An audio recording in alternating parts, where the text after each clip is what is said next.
Morning, guys. Morning. Morning, Russ. I'm here today to hopefully open up a promotional opportunity / revenue stream for the casino. Right now, currently, we are giving away beer on a nightly basis. Hoping to have the opportunity to apply for a liquor license. And right now, without liquor, we're down, our revenue is down about 40% since 2009. I just hope to open that door and come here before the council to hopefully get approval to be able to sell liquor or beer. As it sits in the county right now, I have no liquor license available, but there is a beer and wine license that I can apply for. And that is dependent on, not dependent on the populace. The liquor license is dependent on the populace of the township, but we don't have a tax agreement with the county, so the only thing that I have available to me right now is a beer and wine license that I can apply for. So that's why I come before the council to see if we can get some approval on that. Malt liquor. Malt liquor, yep, malt liquor and wine, yep, that's available, and it is not dependent upon populace. I think we can get that done through a tribal resolution, but I don't. That's why I come here today. Has the casino had one in the past? Yes, we had one up until 2009, and since 2009, our revenue went down 40%. It's a revenue stream that we can open up for the casino, being we are an entity of you guys. It's just, I think it's a good for everyone. How did we get that? How did we obtain that with the section in the Constitution saying that we prohibited? Brad, do you want to give your definition of that ordinance on The amendment. page 8 on the R? I got it here if you want to figure it out. Instead of words up. I highlighted it for you.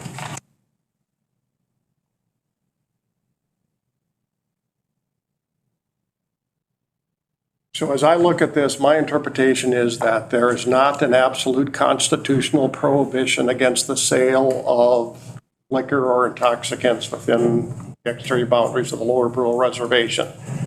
And I think that interpretation is consistent with prior action of the council. Back in 2008, the lawyer that the tribe had at the time drafted a liquor ordinance allowing the sale, to say liquor, but on the Lower Brule. They drafted the liquor ordinance, they submitted it to the Bureau of Indian Affairs as is required by that constitutional provision. The Bureau of Indian Affairs approved it with a couple of minor amendments. And then by resolution 08-226, on the 6th of November 2008, the Tribal Council approved and adopted the liquor ordinance with the amendments as suggested by the Bureau of Indian Affairs. That was 2008. What's the resolution number? 08-226. And that established that basically there was a liquor ordinance with a liquor commission that was supposed to regulate under what terms and circumstances liquor could be sold on Lower Brule, okay? But the liquor ordinance specifically authorized it and was approved by the BIA as that constitutional amendment requires. So that was in 2008, in November of 2008.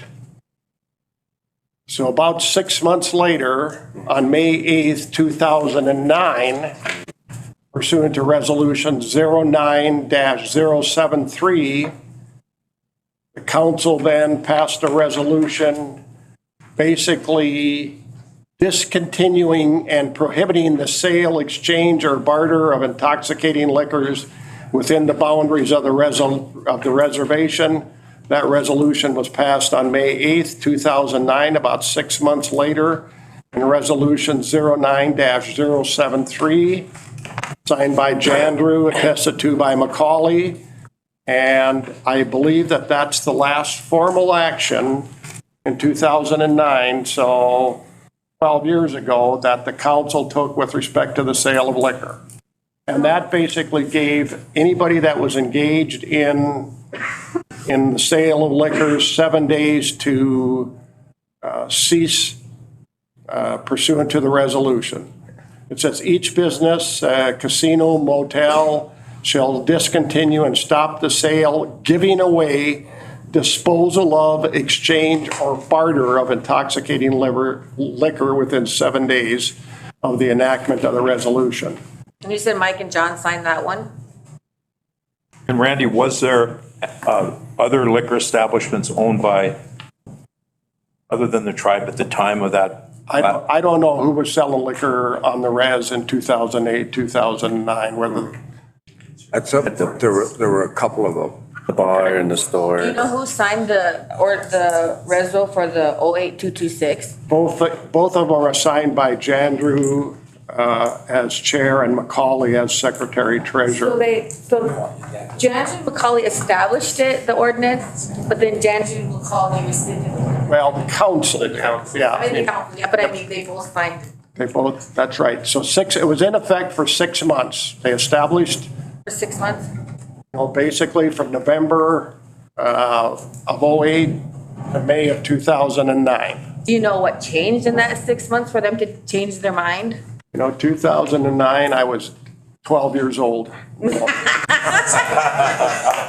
No, I don't. Nice try. You and me both. I think he can answer that question. The way my understanding, we had some issues with, I think, we had sales that were going on at the store with, what's that? What were the issues? I can't quite hear you. No, I think they were selling within the boundary of the school grounds, from my understanding, at the old red store. And then I think we had some family issues, and then they ended up, I think the tribe just got together and just shut it down completely, from my understanding. But that was, Would have been when Tuffy's yeah. was in operation. Yep. But it goes farther back than that resolution, because the council back in 91, 92 would have had to did a liquor approval back then when they opened up the new casino to be able to sell alcohol out of there. So there's got to be one farther back than this 2008 one, actually. There is, because when we were a dry res, we were still selling out of the casino. I mean, from my understanding. And this also dovetails into your grocery store with the malt liquor and the beer at least. Yep. Because without a tax agreement with the county or the state, Department of Revenue basically does not see us as a township within the state. I mean, revenue based, so we don't pay taxes, obviously. And we cannot, I mean, from my understanding, what I found out was each township within Lyman County has a certain amount of liquor license that they can give out. But Lord Brew, because we don't have a tax agreement, we're not considered a township. So Who approves the license over Lyman County? Chris, do you guys do that? County. Commissioner? Yeah, the county commission does. Department of Revenue. And then on that tax agreement, that Hogan has got that now, and he's looking at a draft on that agreement potentially between the tribe and the state, because again, like he says, with the casino, something's going to have to happen as far as that's concerned. What established us as a dry res? I don't know. Tribal council. Prior to the casino liquor sales, there was Jig's Bar, remember? So there was something had to have, that took place to Is that a liquor? Is that a liquor license? bar to sell liquor. Pardon? Did he have liquor? Yes. Jigs? Okay. You said Jigs' Bar, where was that at? That was, Stumpy's? Yeah. no, not Tuffy's. Where the teen center is now. Stumpy's Used to next, be like a over couple there. buildings down from Naha? That was Yeah. the corner. Yeah. I mean, this was the immediate stuff I found in terms of, it was Julian Brown was the lawyer for the tribe at the time. He drafted the ordinance. They, forwarded it to the Bureau of Indian Affairs. The solicitor from the Bureau of Indian Affairs reviewed it and examined it, made suggestions, and they adopted the edited liquor control ordinance.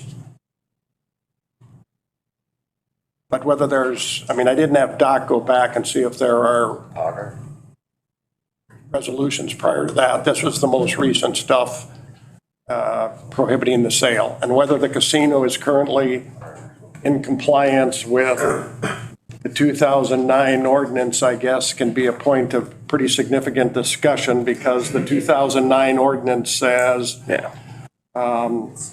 shall discontinue and stop the sale, giving away, disposal of, exchange, or barter of intoxicating liquor.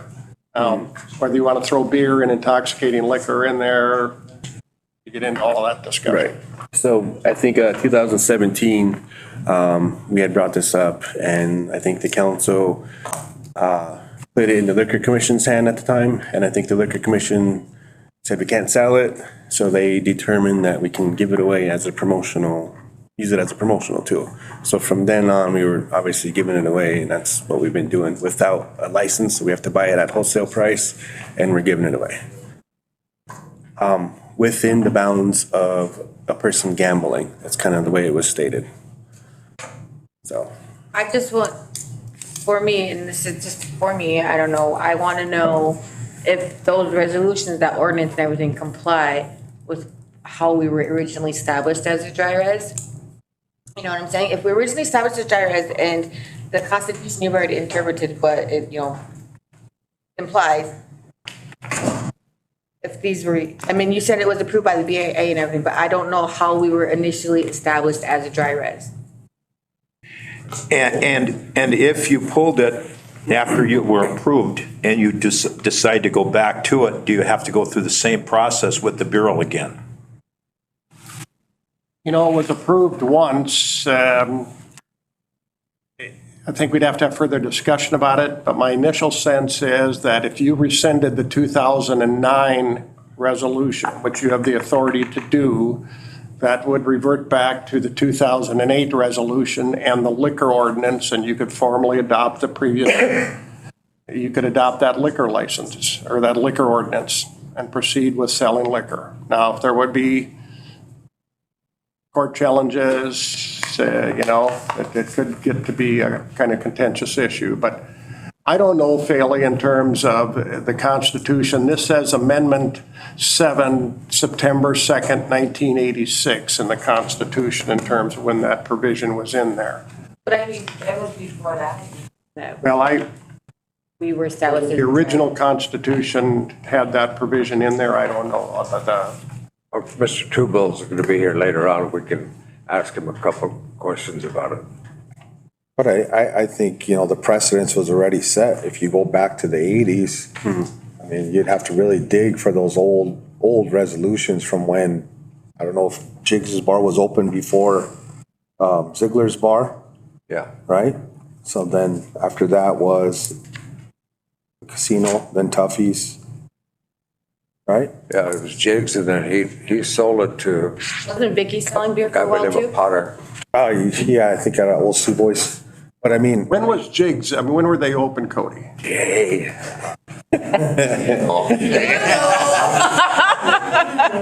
I mean, was it prior to 86, do you think? That's where he got started. I used to frequent that place in about 1960. Wow, okay. 65, 67. My early years. I just went in there to look around. I didn't buy anything. They didn't have Twisted Tea at the time, right?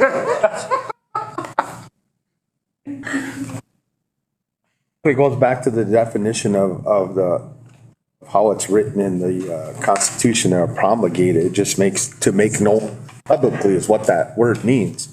But then again, if that was a violation back then, how did all those councils stay in charge with not being challenged in a court of law that they violated the Constitution? And the BIA approved it. It also goes back to how the Constitution is written in their definition of the legal authority granted to the council, whoever's on council, that they're the governing body and may make those decisions. Right. And in my personal opinion, we're a dry res, but we're not really a dry res. I mean, we're not preventing it. I mean, why not take the opportunity to capitalize off of it, in my opinion. Your drive-by action of the council in 2009, and I mean, that's that's the current condition or status of where you are. And then the groundwork now with the states and the tax agreement and the liquor code or the code itself, the lack of liquor licenses in the county at this point. All of that needs to be, we need to get Randy and Hogan together so that we can start doing the basic work, because without that tax agreement, code. we get nothing. We go nowhere. Yeah, we're not a township with the Department of Revenue currently. But I think it goes back to when we went to court suing Lyman County over our redistricting, it kind of opened the door for us to say, hey, have we been treated fair? Oh, by the way, Should we have, have there been a liquor license or / beer license set aside for the tribe because we're within Lyman County? well, and it just recently changed to population base now. And why was that? So we have to, again, look closely at that to see if we're getting our fair share. If we are considered a township of the county, then we would get X amount of liquor licenses for the county, from my understanding. And in all reality, since we're talking about the casino, we're looking for alternative revenue sources to increase tribal profit to help the tribe in the casino. I don't even drink, but I would rather see it sold than just giving away and not making a profit off of it. Yep. And then splitting some of that profit back to the tribe, or at least $1, 50 cents to a community fund, 50 cents to a youth fund out of every beer sold. Yep. And that way we could help fund a lot more things, but that's just my opinion. Well, in 2009, we can't even give it away. We shouldn't even be giving it away. Yep. And there's municipal liquor licenses, which is owned by the city or the state or the tribal government. And then there are private liquor licenses sold to individuals. So that too, based on revenue, needs to be sorted out so that you as a governing board understand that who you're able to grant a license to if you do. So, I mean, in theory, the state doesn't control this, except for the fact that we have issues with respect to the casino in terms of the compact that we have with the state of South Dakota, allowing us to have under the National Indian Gaming Act and the regulations there, and then the tax provisions that Tim is talking about in terms of the tax compact. So it gets to be a negotiation and discussion, I think, in terms of how those provisions apply and what control the state has in terms of issuing liquor license. But the gaming compact requires us to comply with the liquor laws of the state of South Dakota. That's why we're in this position. Pardon me? It's scenario wise, okay? If there's an accident, somebody leaves the casino because they were drinking, gets in a car accident, dies or whatever, the family can come back at us and say, okay, in our Constitution, that's why I think it's to our interpretation, really. But in the Constitution, it specifically says prohibiting. And prohibiting means that you formally forbid the sale, exchange, and possession of any intoxicant. So we have to make sure that we interpret that, or, you know what I mean? Make sure we know in order to make this move. You know what I'm saying? Because it literally has the word prohibit. But the Constitution clearly gives you the authority to enact ordinances or to take action prohibiting the sale, yes. It is not an absolute prohibition at this point.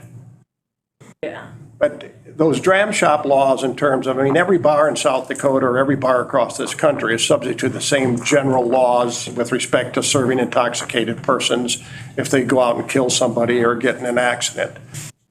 We have the added benefit of sovereign immunity with respect to us being sued in federal court for negligence on the part of the casino, for example. And usually there is separate insurance coverage covering those kind of, it's called dram shop liability issues. I'd like to make a recommendation that we need a new liquor commission to go and study the legal aspect of this. And we advertise for a new liquor commission, at least a minimum of 3 to 5 people. One of them that was on there passed away, God rest his soul. I'm not sure about the other two, but I think, moving forward, that's why I'm guessing, I don't know why, the theory of it behind it, but that's why a liquor commission was established, to look at things like this and then bring those recommendations back to the council to make that final decision. And I'm not about violating anything or nothing, but like I said, I think if you even go back to the 70s and 80s, they already set precedents by allowing that, by having those businesses open. And if it was a violation of the Constitution, not one of those councils or those council members were ever impeached or removed from office for violating that Constitution. So in theory, was it or was it not a violation of the Constitution? Or is it how the Constitution is written, giving the whoever is on the council, the governing body, the authority to make those decisions on behalf of the tribe? And interpret it. And would you consider then, not so much just focusing on the liquor, but on the entire tax agreement so that we could cover that in there too? It can be studied in there. I'm not quick. I don't think this council is really quick to get into any tax agreements, you know? That's what I mean, Yeah. by just looking it over. I don't know, what's your guys' opinions? How you feel about it? So. I mean, the ordinance, when it was passed, it was Chandra as chair, vice chair was Sandy LaCroix, McCauley was secretary treasurer, council members were Boyd Gorno, Darrell Middleton, and John LaRush. You know, I mean, the liquor ordinance basically says it costs, the annual license fee is $10,000. If the liquor commission made the decision to issue a liquor license, it costs $10,000 for the casino or the grocery store or some kind of private bar or gas station. Is that competitive with the liquor license off the res? Oh, they're worth a lot more than that. Hundreds. Where you're at in the municipality. Did you Hundreds. say, Randy? I said off the res, they're worth hundreds of thousands of dollars.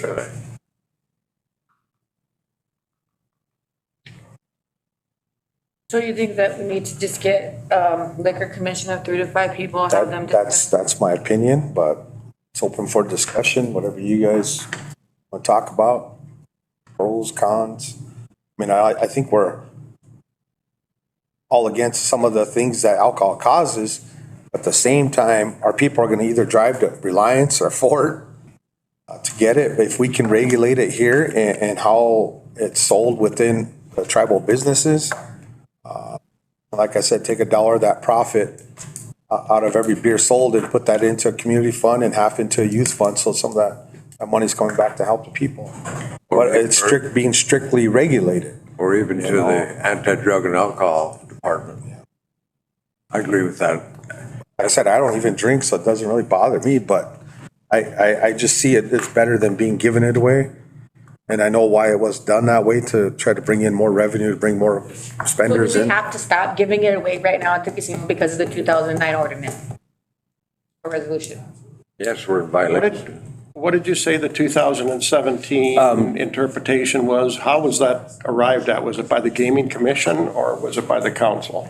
Like 2017, the liquor commission had recommended for Yeah, them recommended that and found a loophole that we can give it away. as promotional. That's promotional But then gambling that- only. That resolution you're saying in 2009, it's saying you can't even give it. It says giving away. I mean, I don't know is there any record of what the liquor commission did in 17? No, that was before me, but I can ask around. I would probably say that reach back out to the gaming commission and look for those minutes if there was any, because they would have to approve it. Yeah. So how much alcohol do you give away, Ross? Like in a day or a month? Probably about 50 cases every 2 weeks. How many? 15? 50 50? 50 what? cases every 2 weeks. 50 beers a night? No, 50 cases. They're currently delivering it here for Yep. you. You know, going across the river and. And since 2017, our revenue has spiked up about 10 to 15%. It'd be nice to, like I said, sell it. It'd open up revenue, it'd open up venues. There's so many things we can do from a marketing aspect and to generate more revenue. Do we have to, I guess, in the future, if we sold liquor, like if we were to develop a new casino off the reservation, all the same stuff would apply there too, or would it not because it's not on the reservation? I think our liquor ordinance would, but we still have to work with the county as well because it's within the exterior boundaries, or outside of our boundaries. So there would still be applying for alignment. County, Ocoma, I think, if you're going to Ocoma. city of Ocoma, liquor, whatever beer thing. Yeah. Depending on the progress of that situation, you know what I mean? Like putting, I would say put, but I don't want to get in trouble. I mean, I guess I'm not going to get in trouble, but for giving it away, you know, that I just want to clear that part up, but. I look at it, there's two ways to look at this. Alcohol is legal, whether it's not, it's legal here, people are still drinking it anyway. And there's the drugs. Drugs are illegal. Alcohol is legal, but those are 21 and over. We all know what's going on in this community. We got more of a drug epidemic than we have an alcoholism epidemic. Right now, whether or not that's going to counter that, who knows? And we're not trying to poison the people or nothing. It's just when we're talking about the business aspect and not putting money over our people, but we're trying for this big project over there that's going to help potentially help our tribe economically and as well as employment wise. So it would help to open that door to get things ready for that establishment. Whether or not it's approved or not, we still have that land, and plus we also have the old West Museum property. You know, you can do whatever you want with that, but that's why I said it's up to this, you know, that's why we have these discussions. Everybody gets their opinions, and then maybe we can have a community meeting about it down the line. Is it gonna curb the drug epidemic? Who knows? No, yes, but out of the two, we know alcohol's the legal one. And like I said, we all seen what alcohol does to some of our people that can't use it correctly or whatever. But that's their choice. When they become 21 years of age, whatever they want to do, we can't stop them. But I don't know. That's just somehow my feelings on this. Clyde, you referred to the Liquor Commission. Is there a currently appointed Liquor Commission in? Last ones I was aware of was, God rest his soul, Arnold Azu, Emma Russell, and Rhonda Drandrew. Those were the only three I ever knew of. Mike was on there too, I think. So I don't even know who has those minutes, when their last meeting was, any of that stuff. Arnold probably had that knowledge, but it left with him. I can ask And that's, Emma to see. that's why I would suggest forming a new commission of at least between, like I said, 3 to 5 people, so you can have those good discussions, maybe have some diversity in there, some elders, some younger people, and middle-aged people to have those discussions on what they think, and then bring those back to us. So, I mean, if you're giving 50 cases away every 2 weeks, that's what, 50 times 24 is what? 1,000. So 1,000 or 1,200 bottles every 2 weeks, so that's 2,500 bottles a month at $3 a bottle in terms of if you were selling it. I mean, that's. It's light beer only. I mean, if we open the door, we can bring in whatever beer we want. Yeah, I mean, it's huge. This is only 4 selections we're giving away currently. I have well over a handful of friends and relatives who have died from cirrhosis of the liver. They're still continuing to die to this day. It has been documented by health departments everywhere that alcoholism is not only an addiction with our people, but it's actually a disease. So I feel like this is not going to impact not only the quality of life for the individuals in our community, but it's also going to impact their health as it being a disease and opposed to just an addiction. And that's just how I feel on it.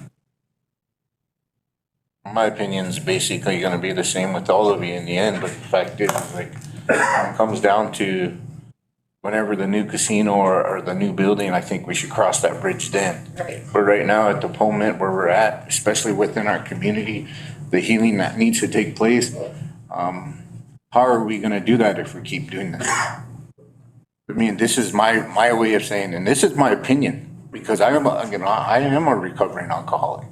I've been down that road.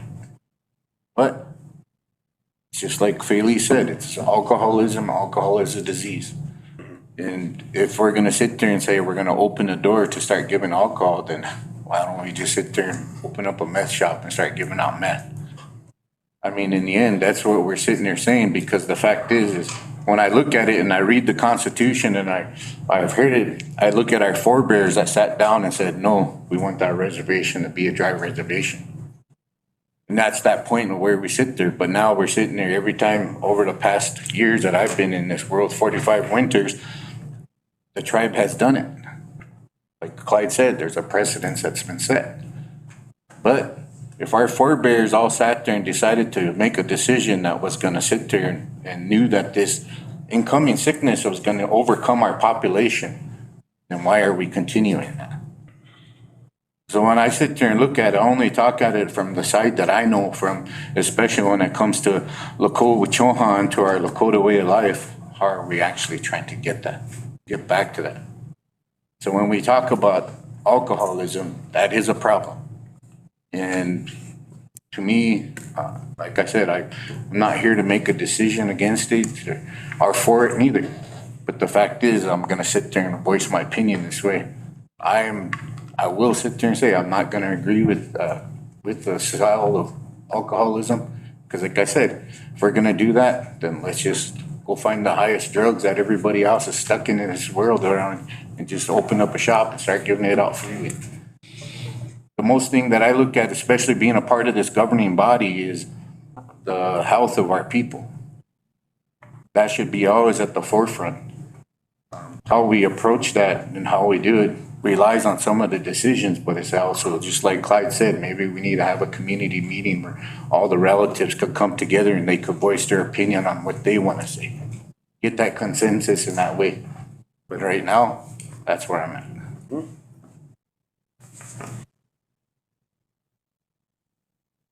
I think from a legal perspective, the issues revolve around the tax agreement and the issues with respect to the gaming compact in terms of if you want to take any kind of next steps at looking at potentially making a change. And we need to get those clarified as you move forward to figure out where we are. And you can do that in terms of Tim and Mr. Estes and myself and Phil Hogan and figure out what it takes if you want to try to at least explore what the options are with respect to that. You want some action to reestablish a liquor commission? I mean, you can reestablish the liquor commission if you want. My sense is we should figure out the legal framework first. You know, do we have to go to Lyman County and get their permission under the tax compact that Hogan's looking at? What are the steps that we have to jump through? And you can talk about reestablishing the liquor commission or having public meetings. And you could even refer it in terms of a referendum to, as part of the election process, and let people vote. Some of the reservations around South Dakota and outside South Dakota have done that. Like he was saying, cross that bridge when we get there. At one time, the whole establishment. So you want to look at the legalities first? I mean, if that's what you want me to do, we'll get with Hogan and we'll continue to have discussions, and status quo would basically stay in place while we're doing this, just so you understand that. Stay in place, you mean just still give it out? Exactly, unless you tell them to stop. But I mean. We're not gonna read. That resolution says we can't. I don't know about the 2017 Liquor Commission Oh, yeah. decision. you Yeah, know. before me as well. I mean, The just, quote loophole that they found, and that's part of what we'll look at, Bailey. See if there is any record of what the Liquor Commission did in 17, and look at the compact and the tax agreement, and then report back. So I don't think we need any formal action if that's just the consensus of the council. That's how we'll approach it. Okay. Any more discussion? Thank you, sir. No.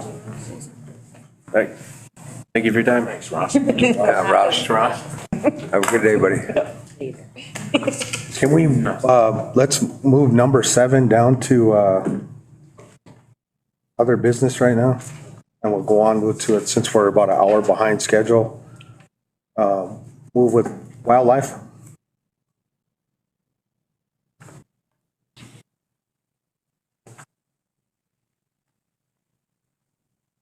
Morning, Ben. Morning. Council? Morning, Ben. I guess first thing would be the 2023 season recommendations.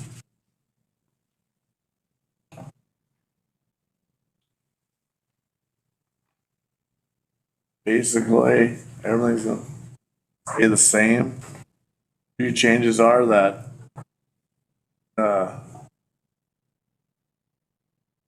bobcat trapping and the bobcat situation is let the non-members have an opportunity to trap.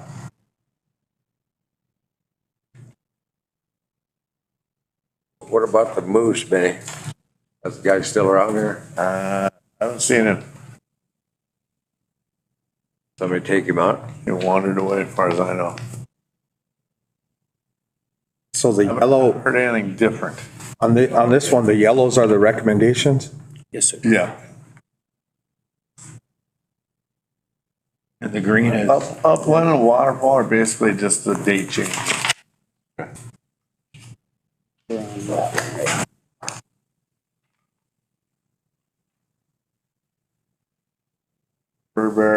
We're proposing to do night vision for tribal members only. Thermal. Basically during cabin season.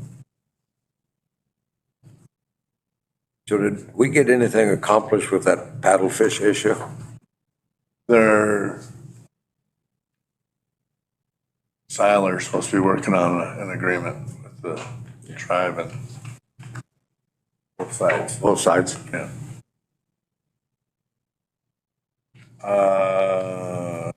Fishing.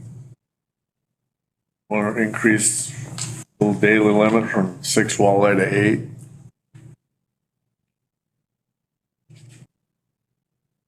And you also have on there no length restriction on walleye for tribal members? Correct. how about tribal member employees? Tribal members only.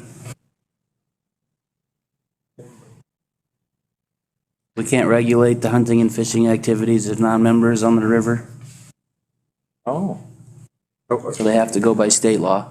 Do I understand it? You can fish up, you can get up to 8 walleyes a day for all year long?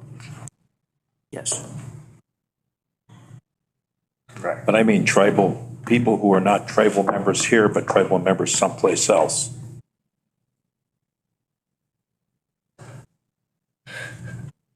That's a good question, I mean, I guess, but our regulations are written for fishing to apply to tribal members only, as opposed to Indian versus non-Indian.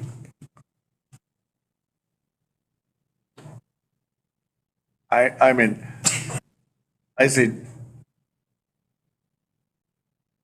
tribal members, I mean, all tribes used to have a, let's say, to the river, had a tie to the river. So I'm always, my feeling is if he's a tribal member, you gotta be able to hunt. Maybe change it to tribal members and affiliate. Or just say tribal members. For a tribal member, There has to be some. So we will have to expand the definition within the code, at least in regards to fishing, so that tribal member doesn't restrict it to a lower rural tribal member, but any enrolled. they got our Member. license, yeah. Because it is broken out right now when you Yes. buy a license. Yes, Right, okay. So tribal member, if he wants to fish, he can go out there and get a general license free. Yeah, Why would he even go out there then? well, you still gotta buy a fishing license, $5. How much, 5? Yeah. Okay.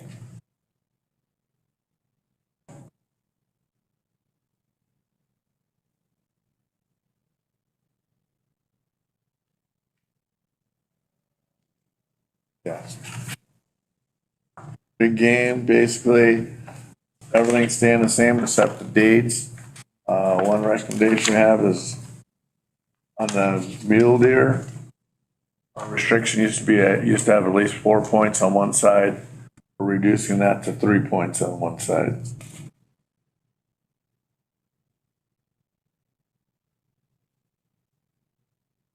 Is it because you have more muleys? Biologists, I mean, you don't feel that it's having an effect that it should be having on our population. Okay. And I think he's reducing it. I mean, he says no, he was recommending no antler restriction, point restriction. But further discussion, we said, well, we'll go down to 3 and see how that works out. Sure. And the only other one would be any whitetail deer is 100 tribal member tags and 100 non-tribal member tags, which would increase the non-member tags by 20. And can we go back to deer just for a second? On page 4, down there where, second line to the bottom of the page, define point as 1 inch from the original. What do you mean by that? Beam, from the main beam, Yeah. be at least an inch. Okay. Considered it. 10-4. And so that 8% increase then is a result of the population then? Yes.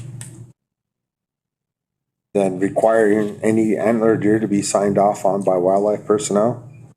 So all the bucks got to be signed off? They have to be checked in with a CO. Is that in person or by picture or? In person. And we'll give you another tag to verify that it has been checked.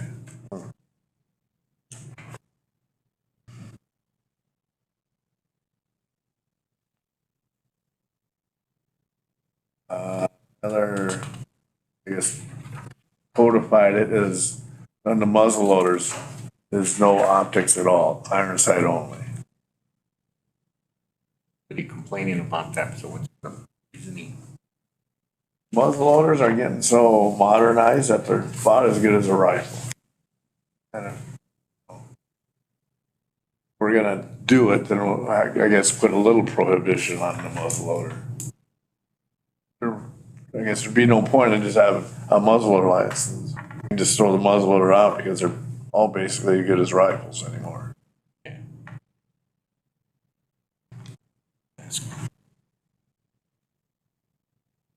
Is it other tribes the same way with the optics too, or?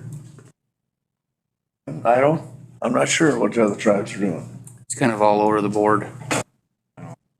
It varies a lot by state and by tribe. Some people allow 4 power, other people only allow a 1 power scope, other people iron sights only. So it's all over. So you're basing yours on biology and on technology, Yeah, gun? yep.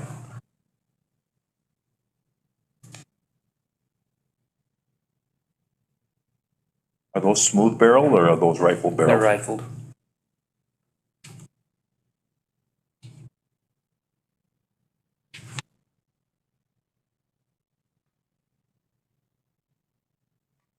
Change, let's see, here, that's changes there. Elk cow, reduce that by 200 for tribal members, the price. We reduced the pronghorn tags. Pronghorn tags from 10 to 5 rifle. That one.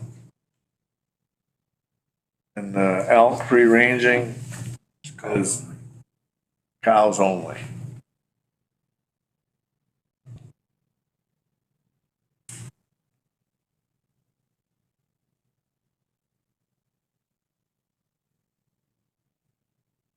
Does that mean you can go out there and rope all those bulls and put them back in?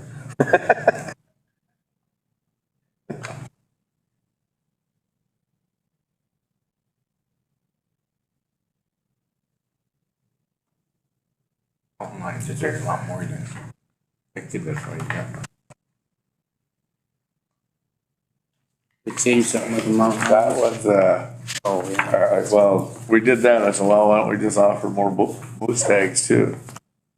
Oh, the moose tag and. Yeah, I mean,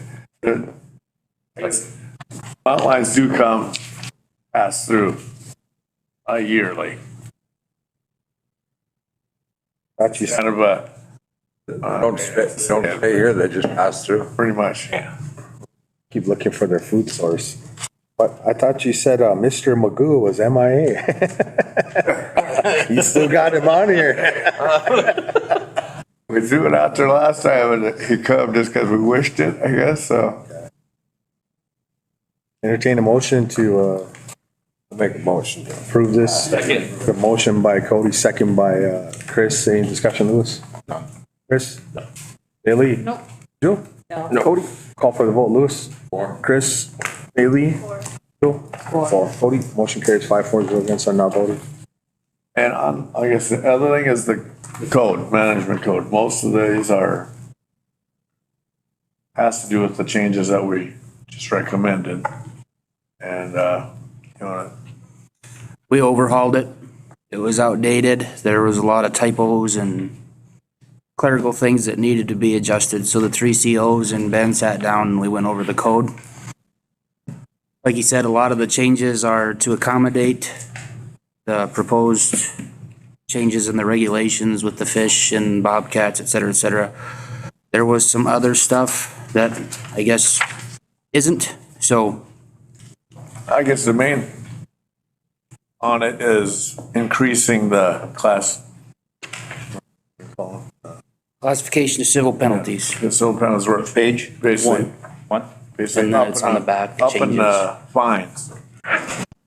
So this is, the yellow is the original as the code is written now, and the green is what the amendment. What you want, right? Once that is completed, you're gonna send us a copy, right? Yes. So we opted to increase the class 2, 3, and 4 fine amounts. As they were written, they were so low that they really weren't much of a deterrent. 87% of the licensees on this reservation are non-Indians.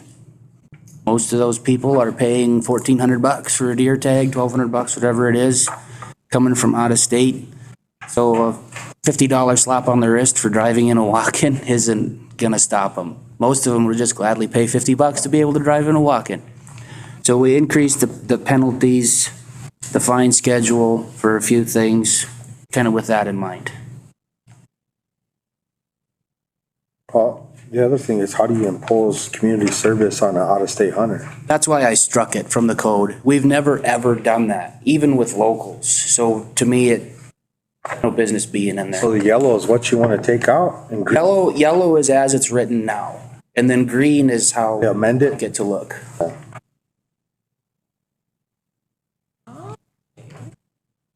I've always wondered why there has to be is it a permit you have to get just to cut wood? We struck that in this changes. So that's, okay. So our department would no longer regulate like wood cutting or gathering or any type of that activity for tribal members. And if they get in trouble with us for hunting or fishing violations, they would still be able to do those things. Yeah, now I see it underneath the green, my bad, go ahead. So it's not so much a trespass thing then? No, that's really not an issue that we have. And if a non-member were to come into the reservation and start doing these things, there are other means through the code to stop that and reprimand that person. Well, it's also to say, what are you doing out here, right? Yeah, or get lost, which we have the authority to do, so. Another question kind of about the subject, but, well, not really. Is there something in here that says about the people who hold leases now? No. Hunting and all that with people, I mean, they're allowed to kick people off of their, That is not in the management code. That is in the lease agreement. The leasee has to, do they have the right to kick a hunter off the tribal lease land? No. That's They in do not. In the lease agreement, it says they don't have that authority. There is a clause in the code, it's not here because nothing was changed, but in the actual enforcement code, there is a hunter harassment clause. So if, and that could apply to a leasee or another hunter, but if they get to the point where they're interfering in somebody's lawful legal hunt, they are in violation of our code and could be cited for that. because I just hear, I hear people, you know, that hold leases go off and because it's tribal land, they kick them out and say, no, this is my land, I'm leasing this land, get out, you know, you can't. Yes, the last year, we've worked very hard to address that with most of the leasees that we hear that from. So far, no citations have been written, but a lot of verbal warnings and hopefully a better understanding of what they can and can't do on their leased lands.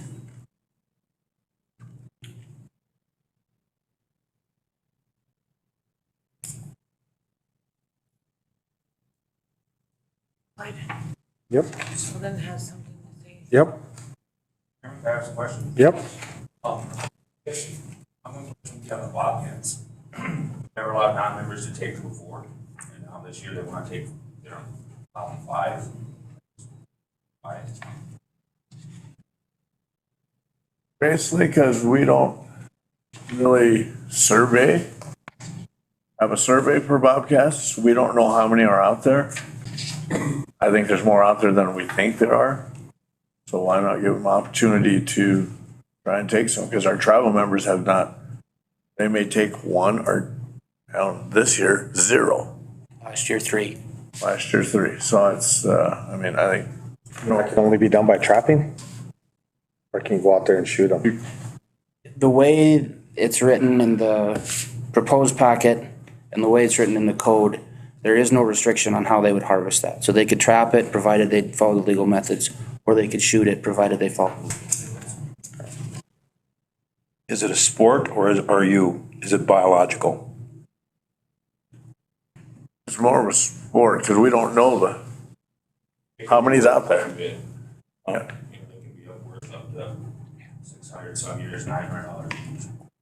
Oh, dead. Yes. The height. Pelt, yeah. And it just increased from 4 to 5, is what you said? 0 to 5. 5? And we just drew them numbers. We don't know how many's out there. What is that season? It is December 26th to February 15th. Okay. That's short. I mean, I guess that's my question too. Then since I worked out there too, there was 0 when I worked out there, so why the increase now? Why go to 5, just to open it up or? Yeah, just to give opportunity, to sell some licenses. And, maybe get a handle on how many's out there. Are we gonna hit that 15 limit? We don't. And do we have that many bobcat trappers or hunters?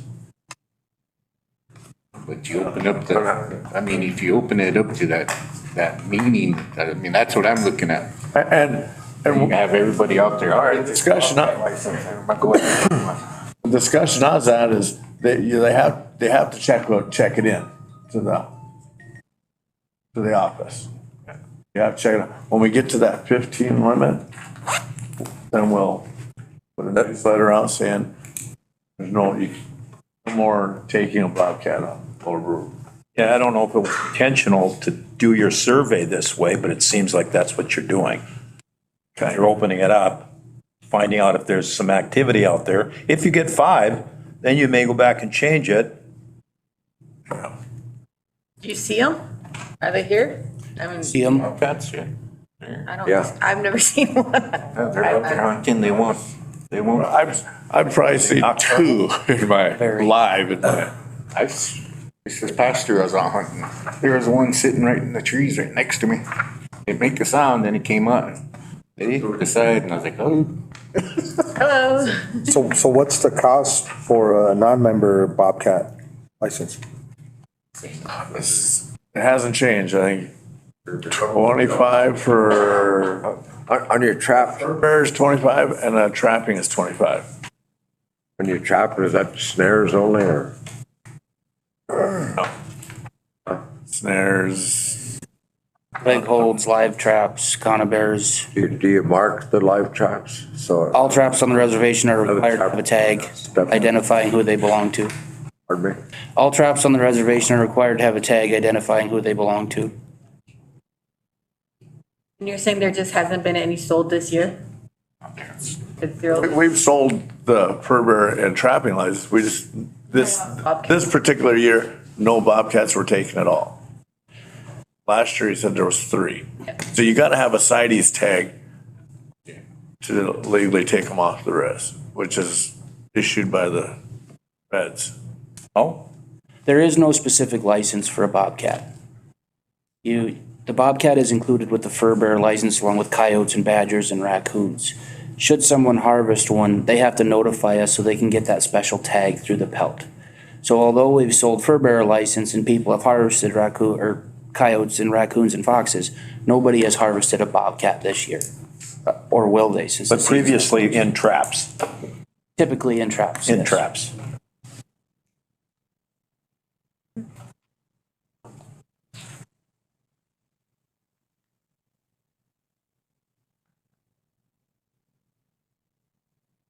We'll take a bobcat. So Bobcat season's open from December 26th all the way to February 15th, 24? That whole time? It's just a few months, Oh, okay. 2 months or whatever it is. Bobcat season. Like a month. Passed. And then the 2 weeks. 7 weeks. Oh, is it? Oh, 2 This is only 7 weeks, February, and then 2 weeks into February, and then 4 weeks in January. That's only. Yes, about There you that. go, good, okay. It's a relatively short season.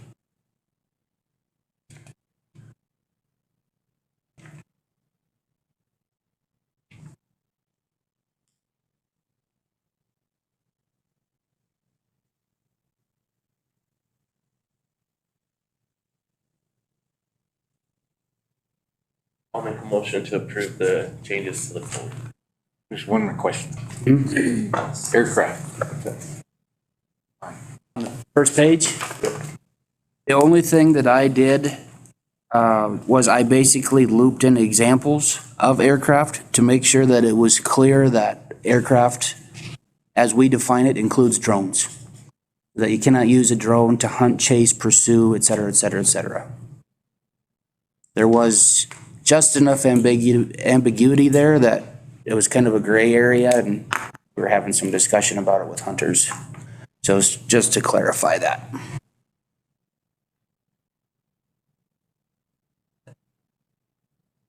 I'll second Chris's motion. A motion by Chris, second by Faley to approve definitions to the changes. Any discussion, Lewis? None. Chris? No. Faley? No. Joe? No. No. Lewis? Cody? Call for the vote, Lewis? Four. Chris? Four. Faley? Four. Joe? Cody? Motion carries 5-4 against on not voting. Thank you. Thank you, gentlemen. Yeah.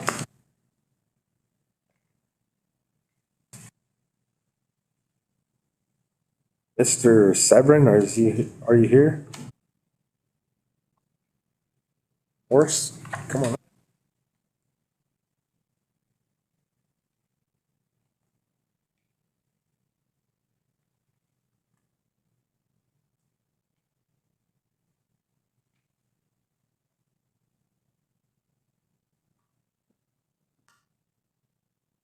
Thank you. Are you? Oh, I marked Tim, had you? Oh, yeah. Just me.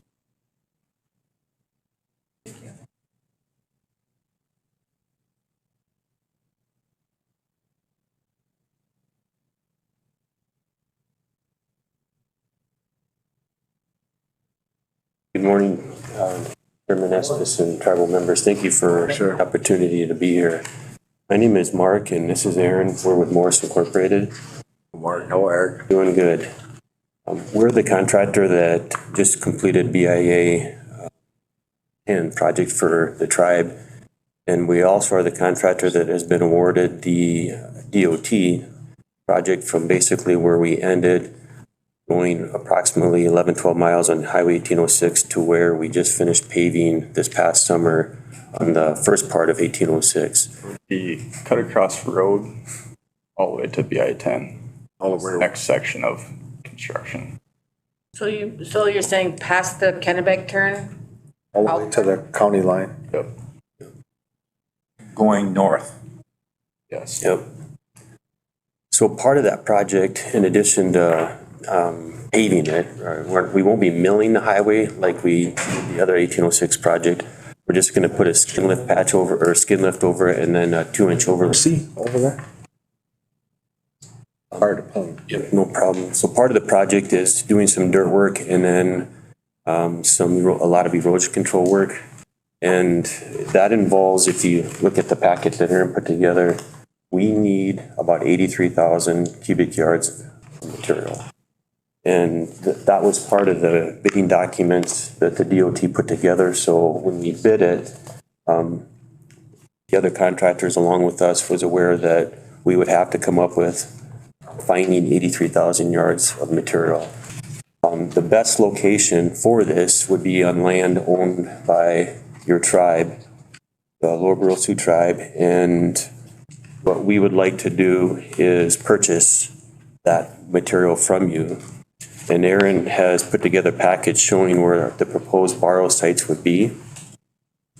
Along with that, he has worked with representatives from the tribe in terms of getting a cultural heritage resource or cultural resource office study done. And you'll notice that everything is clear in the locations that we would like to borrow or get the material. I say borrow, but we're really not borrowing it. We would be purchasing it and then would reclaim the areas that we would get the material from with seeding, erosion control, that kind of thing that we'd be required to do. So they call it borrow material just because it was up to the contractor to find it for the job. But if you grant us the ability to purchase and get the material, then we would reclaim it, seed it back to basically your satisfaction or, you know, your representative satisfaction that we've been working with.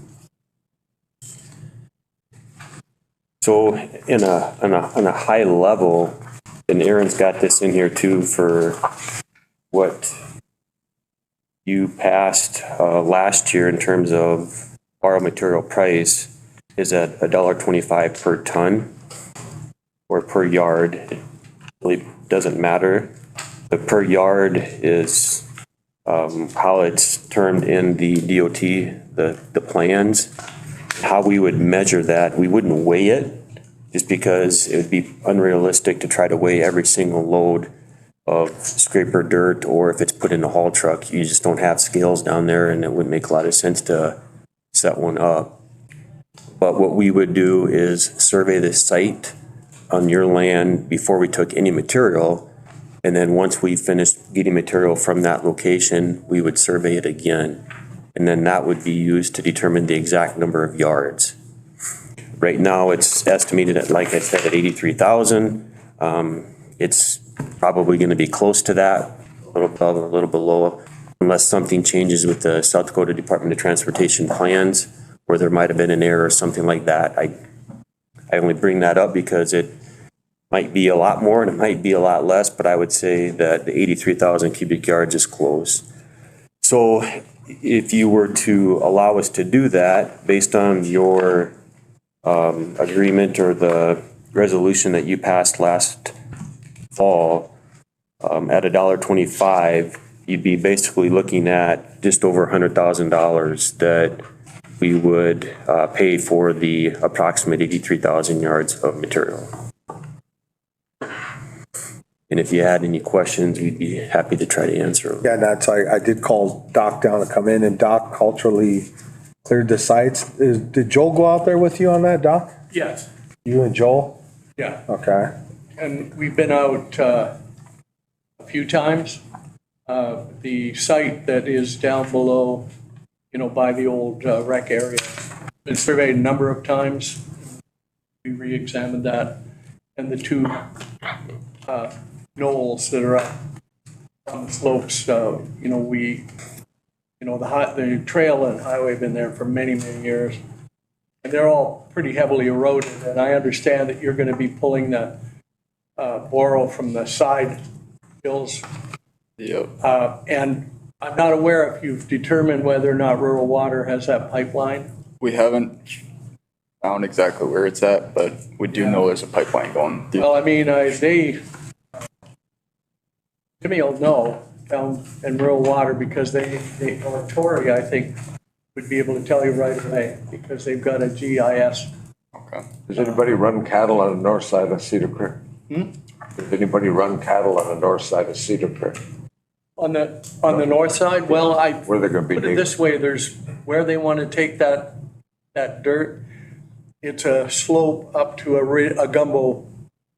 It's all gumbo there, so But I can easily look that up and see whose Yeah, lease it is. that's on top of the hills, right, where you're gonna do that? You go down 18 feet? Is it still clay then? Isn't that Jay's? Jim's. Jim's is all the way down to the Cedar Creek bottom? On that south side? North side? Oh, no, this is coming off of the south side. If you look at, I'm at the other one, when they get to the top on Barrow 2 and 3 is on the south side. The other 3 are on the north side, so. Yeah, so Jim's runs all the way down to, Jay's on that side. all the way down to the Joe Cricks or whatever that's called. On that north side, and then on the south side is Jay's, right? Yes. How you get to the top to that section line fence and then Jim leases part of that on top, right? So this site would be on somebody's lease? Yes. And have the leasees been contacted on this? No, I have not. It's tribal land, but I mean, as a courteous call or discussion with them, Who's got that, Jim? Jim, and then I think the other side could be, is Barrow site 2 and 3 on Jim's or Jay's? And the south side on top. I don't have the up-to-date data on these.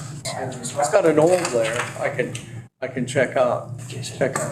Shouldn't be difficult though. And, as I say, I think when you're looking at it, it's all, you're just, as I say, cutting into those side hills. Yes. But you're not daylighting or taking off the No. top. So they're just really digging into those gumbos side slopes, because you're after the Sans Arc clay. That's what you're after, is the clay. You're not interested in any topsoil or grass. No. There's no active grass growing. All topsoil we would strip and then put back on along with seeding it. So out of respect though, should that call come from the tribe or the Bureau? Because the Bureau is with lease compliances of our leases. Yeah. But I mean, as a courtesy call to the leasees, that this is gonna be, if the council decides to go with this, that this will be happening this spring. Yeah. And it depends on if it's trust fee, land, so. or it depends on if it's allotted or if it's 100% tribally owned. But I'm sure it's tribally Yeah. owned. So then it would be us. We should work with the Bureau on that too. Yeah. Because he might ask for a lease modification if some of that land can't grow grass back right away to whatever. But I think that would be the route to go. And ordinarily, we talk to Wayland or Christie, just to make sure there's no issues. And on the 83,000 yards, you're saying that you're going to do it by volume, which is the yard. Each one of these belly dumps or side dumps, I'd assume have a capacity per yard. Yeah, and if we used belly dumps or side dumps, those would be minimal and that would probably maybe to get from borrow site number 1. But borrow site 2 or 3, whichever one we use, depending on where that water line might be, that would be obtained with scrapers or, so scrapers, yeah, you can, depending on which size of scraper we would use, it's heaping load as estimated, and I'm gonna guess here right now, but let's just say it's 15 yards, right? Yep. And same with the haul truck, estimated 16, 17 loads heaping. So you could get a good idea, which we would always keep track of load counts to make sure that it matches up with the survey. And when we did the survey or do the survey, we could have a representative from the tribe there, or obviously if you wanted to hire a different or own surveying company to do it, you could absolutely do No, that. I think it'd be good if Doc was on site just in case things unearthed once you start pulling. If the Yeah. council decides to go with it. And then in terms of the area where we would get the material, yeah, it's definitely less than ideal for any grazing, and the topsoil is very minimal there. And we would put temporary fencing up, just up on top or somewhere, just to make sure that no cattle do come down in that area. We could work with you as well to make sure that that was done. Then you'll sculpt it back. Yeah. Yes, Natural and. absolutely. I know there won't be much grass growing there after you're done, but you will provide a matrix or be reseeded with Yeah. native species.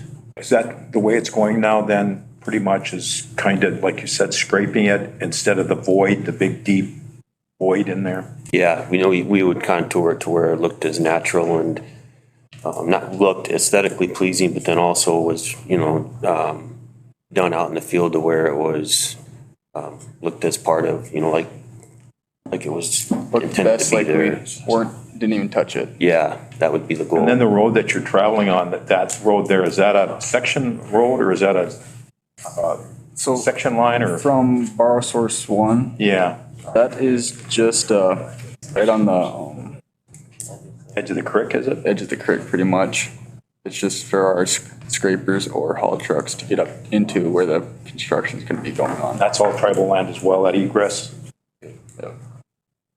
So you're not gonna beat the hell out of the road because this road's really prairie. You got a question, Cody? Yeah, it's just prairie. Okay. But On your, your figure 7 here, you got, borrow area 1, borrow area 2 and 3. So like on 2 and 3, that hill there, take that down. We would take it off like from kind of the front side. That's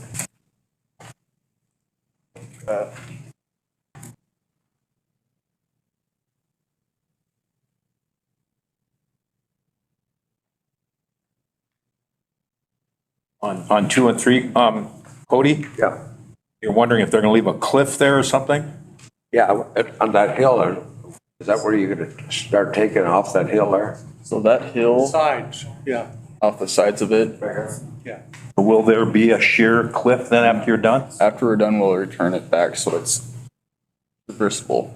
And then you say that you're gonna measure it first. You're gonna take that picture and then you're gonna come back later and measure it again, and then that's gonna give you your volume? Yep. And that's tried and true, huh? Yeah. With the survey, GPS survey, Are or you guys doing that? And you said, are we going to do it? You guys are doing it then? we can do that. Yeah. We would bear the cost for that, but you would be more than welcome if you wanted to hire an own engineering firm to do it with us or in conjunction with us, obviously, that would be just fine too. also that it's within the exterior boundaries of the tribe. Are you working with, Benny left already, but with our tarot department to solicit for a certain number of tribal members to have the We opportunity? have, You got your 2 flaggers coming back? I think so. Yeah, looking at Tyler and Monty coming back and possibly Dallas and really any other help we have. And there are, or I'm sorry, Go ahead. well, there are tarot fees that we'll be paying, obviously, that are separate from anything here, just so everybody understands that as well. And that's all laid out in the contract with the Department of Transportation. Yeah, and you guys are getting ready to start rocking and rolling, and like I said, I think Mark has my, and you do, I think as well, have my email. You can send out what you're needing for workers, and I can get with our Chris and put on our communications page to kind of how we did it last time with this 10 project. Yeah, yeah, we'd appreciate that. And Yep. So we don't have to necessarily okay it with the leaseholders. We just have to inform them of it. I think it's more of a courtesy, a respect thing. I mean, if I was leasing land, I look at it this way, if I was leasing the land and pretty soon I notice some guys out there digging a hole in there, I want to know what's going on. So a heads up would be the right way to do it. But I mean, even if they said, no, we don't want them to come on our lease, No, if it's the majority of tribal lands, the tribal council's it's our decision. decision. And if it does go through with council, when are you gonna start? So we're looking to start our road part of it mid-March. So here in a few days, hopefully, the snow starts to melt soon, but as like dirt work, it'll probably be that mid-April. Are you guys gonna shut down both lanes or just strip one at a time or? So the road will remain open the entire project, so we're not shutting down at all. We'll have a couple of traffic diversions in there.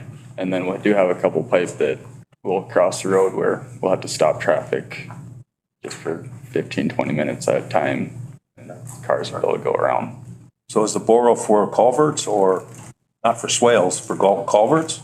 What are you doing with the borrow? The borrow is going into, to construct the ditches on both the left and right side of the road, along with ditch blocks, any drainage structures, backfill type of To thing. widen the road? No, we won't be widening the road. This is just, drainage. Drainage. Drainage improvements, basically. Any more questions? You have any questions first?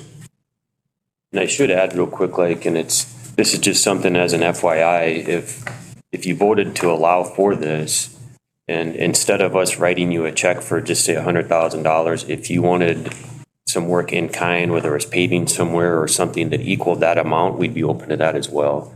But that really is something that you guys can decide down the road. But I just throw that out there that. Good idea. Something that you might want to Big entertain. shoulders on this building. Yeah, and if it gets to that point, you guys decide that, then I can come down, I can give you bids for it, and if you end up not wanting to do that, that's no big deal, but I just throw that out there that it's an option that you might want to entertain.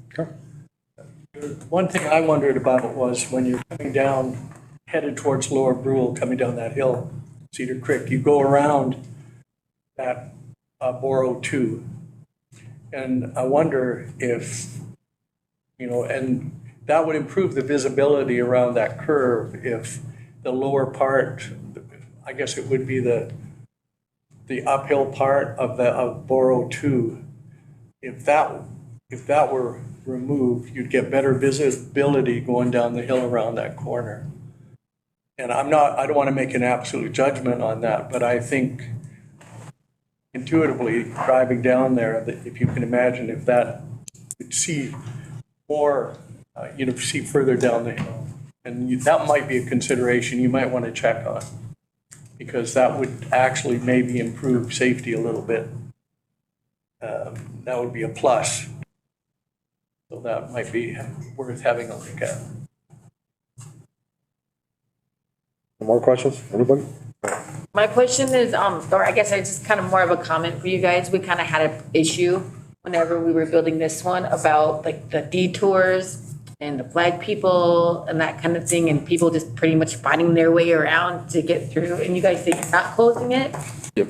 And so, just making sure that, when there isn't staff available, whatever, the safety issue of it, and making sure that it's okay, how you guys are keeping it open, like, so there's no safety issues, safety concerns, because like I said, there was all kinds of, when they were building in the Westboro community with that, not having a detour pilot car, or when there was a pilot car, it was just during staffing hours and that kind of thing. So just kind of keep that in mind. Hershey, got a question? Aaron, will you guys be working on weekends too? Some of the weekends, we're looking at working every other weekend, every other Saturday for the most part is what tentatively we're planning to do. But don't quote me on every weekend. Any more questions? Anybody? How long is the project? This project's deadline date is November 17th. So it's just 24? of this year. Oh, 23. So.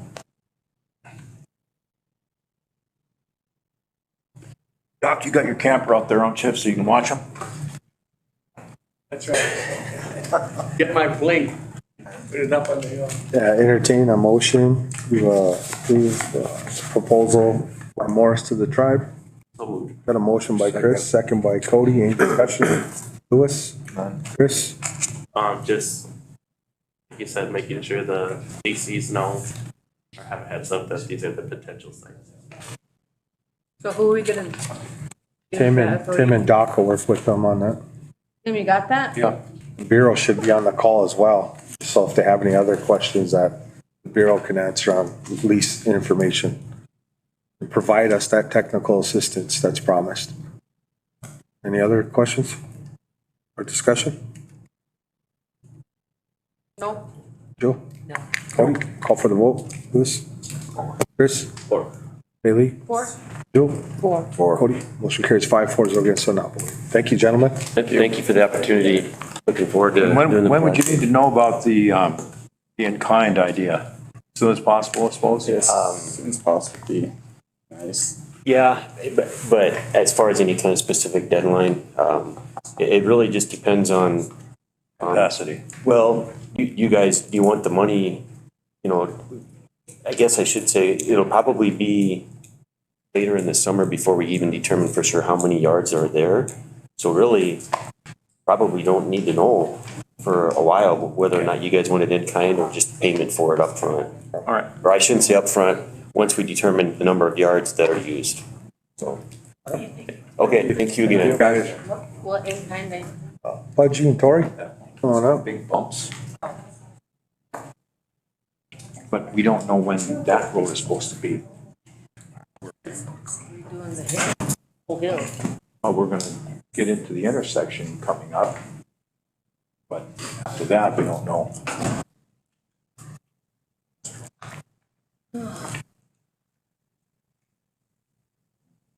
I cannot read maps for nothing. It's like I'm so disoriented. I use GPS and it tells me to go this way, I'm going this way. It's like a teacher. Yeah, so what I. It's like,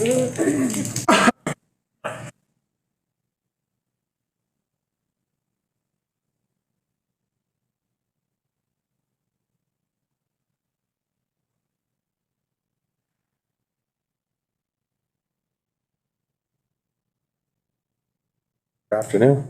Afternoon. So I just wanted to bring my grandpa here today, to see what's going on with his, trailer out there to the Cherry Ranch. I thought I had an understanding with Lee, last Monday, this past Monday. My grandpa got really sick back in, sorry, this is really emotional for me. Lost my grandpa back in August, and everybody in my family wanted to put him in a home. They didn't want to take care of him, so that's not gonna happen because I'm fully able to take care of my grandpa, you know. I'm not gonna put him in a home because he raised me. So he's been in Sioux Falls with me since he got out of the hospital in August. He was in there for 3 weeks. He had COVID. Well, that's, you know, I don't know, like, there's just like so many different rumors going on. I don't know, like, what to believe or what. Like, I don't know. I just want to know what's going on. There's people are saying that the council wants my grandpa out of there, and it's really hurtful because that's where I grew up. You know, that's what's been my home since I was a really little girl.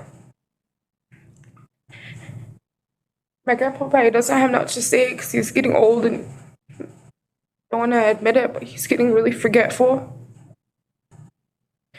But he's been staying with me to get respite care. The goal eventually is to get him back into his home. I just re-signed my lease in my apartment in Sioux Falls. So had I known that this was gonna happen, I wouldn't have signed my lease. I would have moved back home with him. It's just like, it's not gonna happen overnight to get him back into his home. I went out there for the first time last weekend, and just really sad.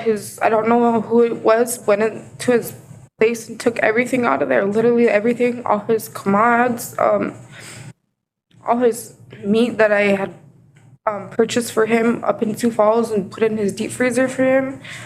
All his TVs, literally there's like nothing left in his place. I don't know who did that, but I know that there has been partying and stuff going on out there. I don't know who it is. I know it's his kids and his grandkids. I can't point fingers and say who for sure it was, but whenever we did go out there and take a walk through, there was vodka bottles in the trash, and it's another thing he had stocked up: toilet paper, hand towels, trash bags, everything. Was just everything. They took everything. But like I said, I thought I had an understanding with Lee. I told him that it's gonna be probably a couple months if they really want him to be back into his place. gonna be a couple months before I can get cameras and stuff and get him a TV and Wi-Fi and a home phone and all that set up. I told him that that's, you know, it's not gonna happen overnight because he is still rebuilding his strength. He had also broken ribs because when they found him, he was in his bathroom. They took him in, he had broken ribs. So that took a while for him to get be able to walk again by himself. It just hurts because none of my family, none of my aunties, my mom and my uncles are not here to back me up, and that's what hurts. I'm the only one here always standing by my grandpa's side, and it's pitiful that nobody's here. I don't even know what to say. Like I said, just so many stuff being said, and it's like, I know my grandpa Mike, he's gone now, but he always told my grandpa that that's gonna be his place to live while he's alive, and I don't know who's trying to, I guess, kick him out of there. You know, he's not the oldest, but he's up there in age with the elderly here on a reservation. He's 80 years old. I just don't know how anybody can not have any compassion and say, oh, you got to spend your home for decades now, you got to go. Sorry. Was there ever a written agreement? No, it's always just been a word and a handshake. And you got the house or the trailer home because you were employed by the farm at the time? Yeah, As a caretaker? And you were promised that house by the former chairman, Dranger? Yeah. But there was never nothing put in writing? No. So we're talking about like a trailer, or are we talking about a house? Trailer.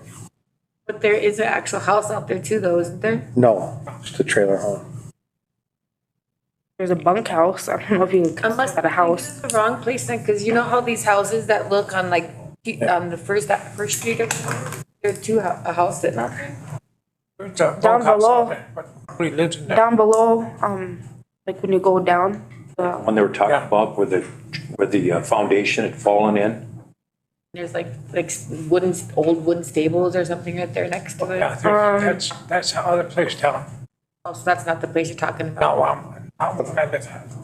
Real quick, no disrespect to former Chairman Dranger, but there's a lot of things I've been hammered with since I took over in 2020.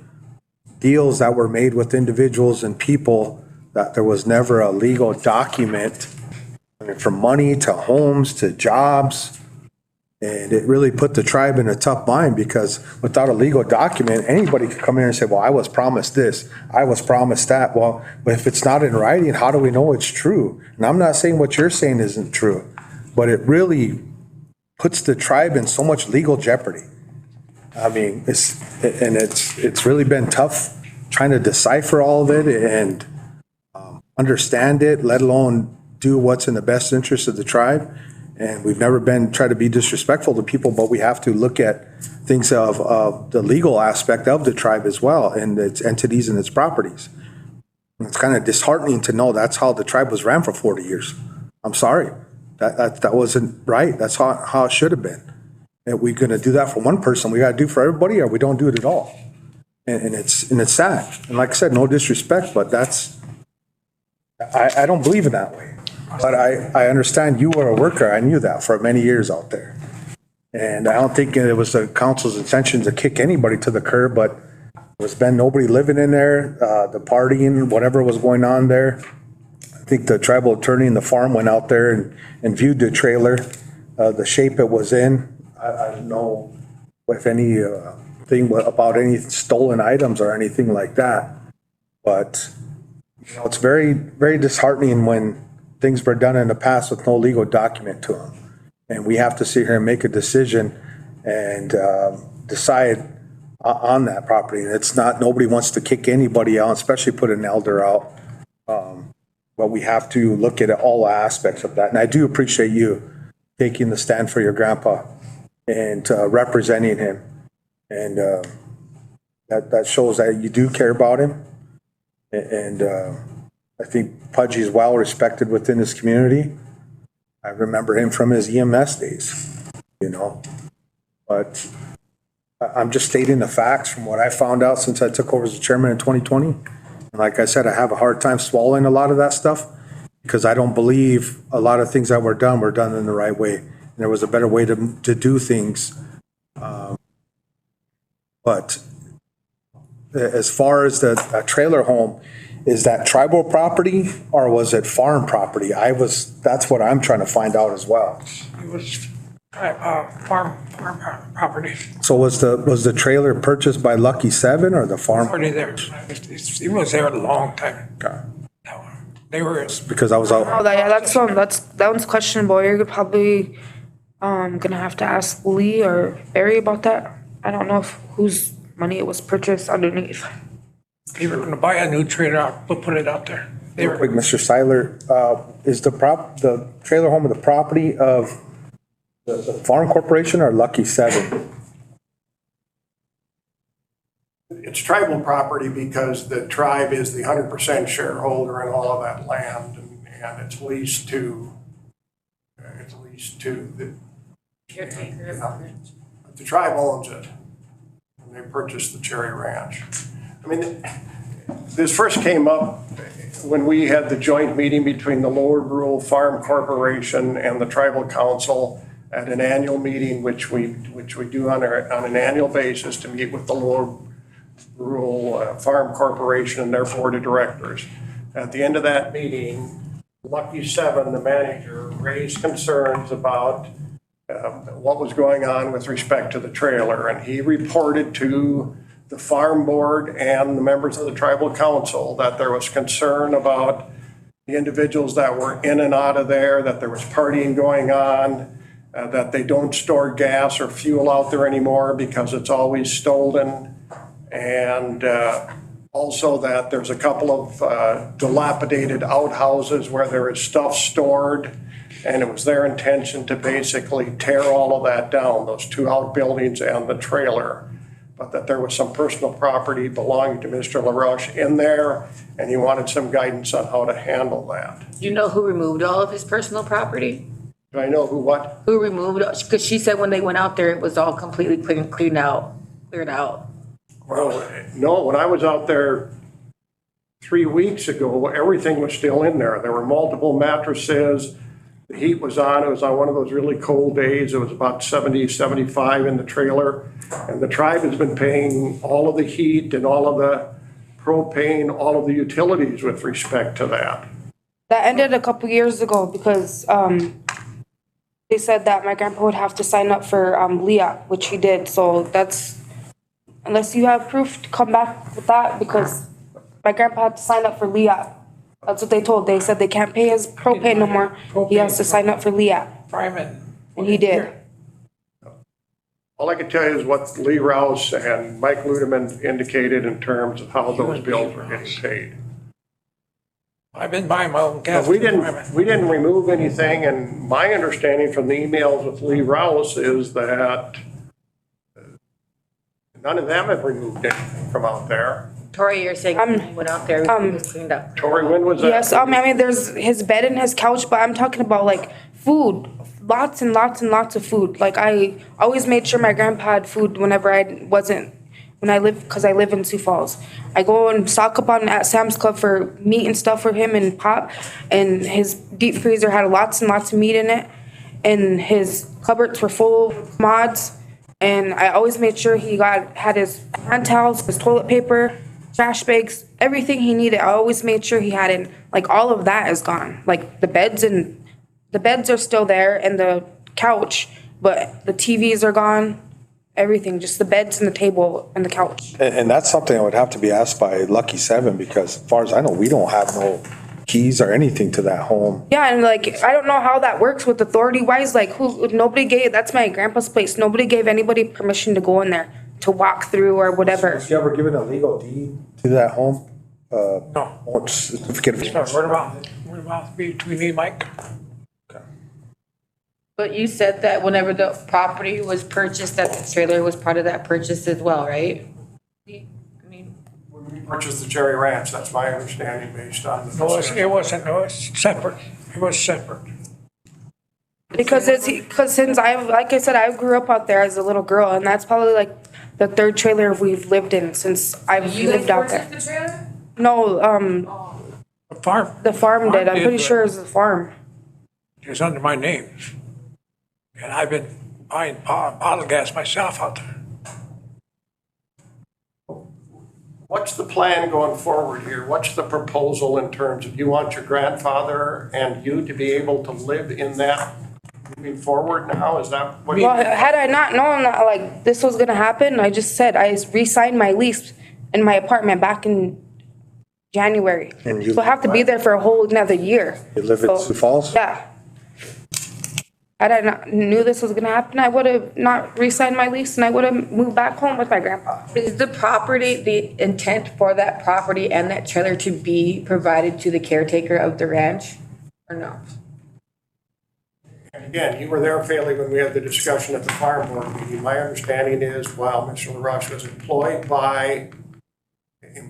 he had the opportunity to live there. But upon the termination of his employment, that's when we got into the current situation. And they're saying right now that there is no caretaker for the Cherry Ranch right now? Well, I suppose they never said I wasn't anymore. They didn't take it away from me. I'm still, as far as I'm concerned, I still am a caretaker out there. Surely Eagle Thunder is the one that screwed that all up, coming out there and seeing you guys, the council, put her in charge of, she could do anything that she wanted to out there. So Tori, you're not gonna live there, but your grandfather is that the proposal I got? Yes, I'm gonna try to look into see if, I'm not really on talking terms with any of my family, cause look, I'm here by myself. Nobody can come here and help me back my grandpa up. So I'm gonna try to see if I can talk to somebody, see if they can go live with him, cause I can't just leave my apartment. I signed a lease, can't break that lease, I'll owe them thousands and thousands of dollars. But it's not just gonna happen overnight. I gotta make sure my grandpa has Wi-Fi, cameras, you know, I wanna make sure that he has a home phone, a TV, everything that he had before he went to the hospital. And Tori, if you get all that stuff for him again and replenish like his, you know, his living conditions, who's to say the same thing isn't gonna happen again because he's not occupying the, you know what I'm saying? Oh, no, I'm saying, like, I wanna make sure, like, he has all that. I mean, I'm not just gonna buy it and pick it out there. I'm smarter than that. I wanna, like, I have, a relative or a couple relatives in Pierre that I can ask if I could store whatever they're at, you know, their place until I can get him. And another thing is it's, you know, it's still winter, you know, it's storm still. My grandpa doesn't have a vehicle, so want to wait till maybe a couple more months, just a couple more months to get everything he needs to move back out there. Tori, have there And been figure other out. family members that have been going in and out of there? There has, I know there has, but I can't tell you, I can't specifically say any names because I know they've all been in and out of there. You guys, the council hired Shirley Crane to do this.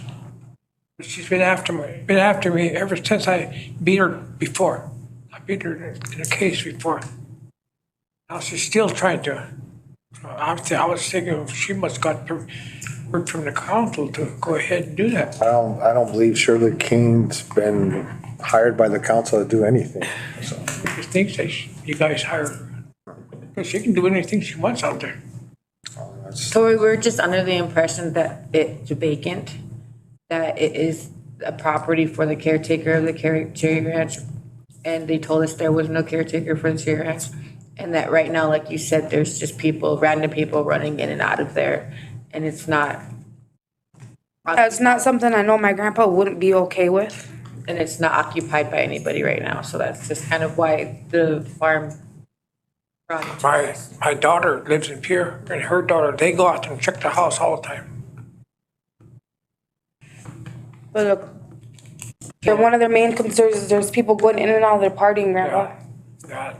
You know, it was in really tough condition when I was out there 2.5 weeks ago. I mean, it would take some work to get it to be habitable, I think. But, Been out there, Tori? There's just garbage around there and everything is just strewn about. They better watch out I for don't know snakes how- out there too. Pardon me? You better watch out, because there's a lot of snakes out there. My worry for you, Pudgy, is who's gonna take care of you out there? Your mom? You know what I mean? Both Well, of them, my they both sister, live my there. daughter lives in town. She comes out all the time. Jolene. It's her daughter. They come out all the time. She can't very well because she lives in Sioux Falls. So. I don't know, like, I guess, I don't know, the condition of that trailer, the condition of it, I guess, like, I don't know, I don't see what's so bad about it, because Lee said you guys agreed that it's not livable, like, it's totally livable, like, there's a piece of, drywall or whatever missing in the kitchen, and the, foundation is showing, but other than that, I don't see how you guys are trying to deem it unlivable. Oh, Lee said that they were gonna buy a new trailer and put it out there. He told me that himself. I just had understanding that the farm board was gonna buy it. The report we got from Lee was that they were gonna just knock it down because of the condition that it was in. Yeah, they're gonna put See, it just new because they live in mansions or whatever, what, my grandpa's trailer is not good enough for them or what? That's what I don't I think understand. that's it. Did it freeze up? Is it still heated? Yeah, it's heated. still livable, probably not up to their standards. Cause they get fucking paid millions from the tribe.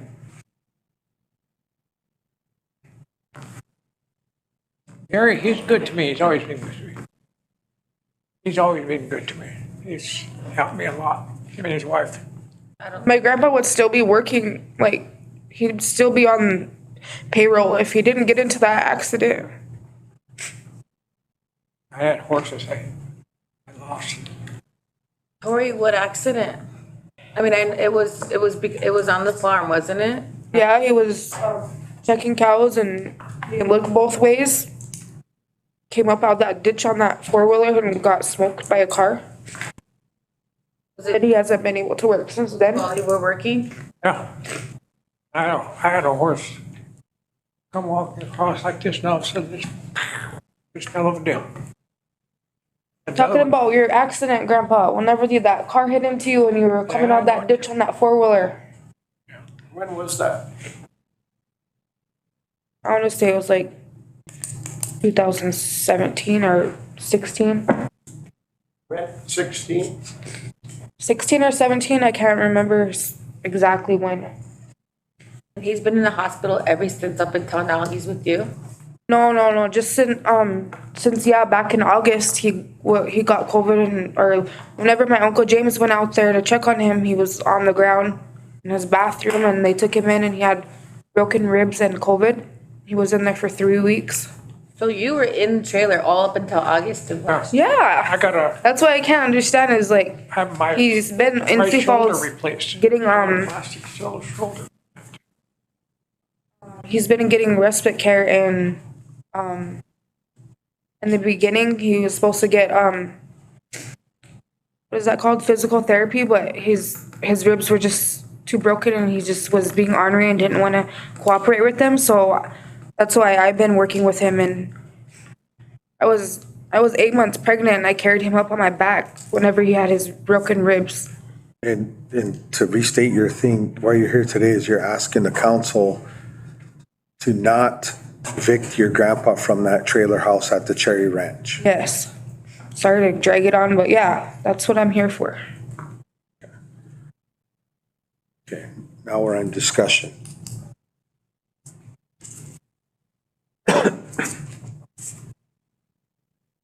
Sorry, I got a couple questions. Mm-hmm.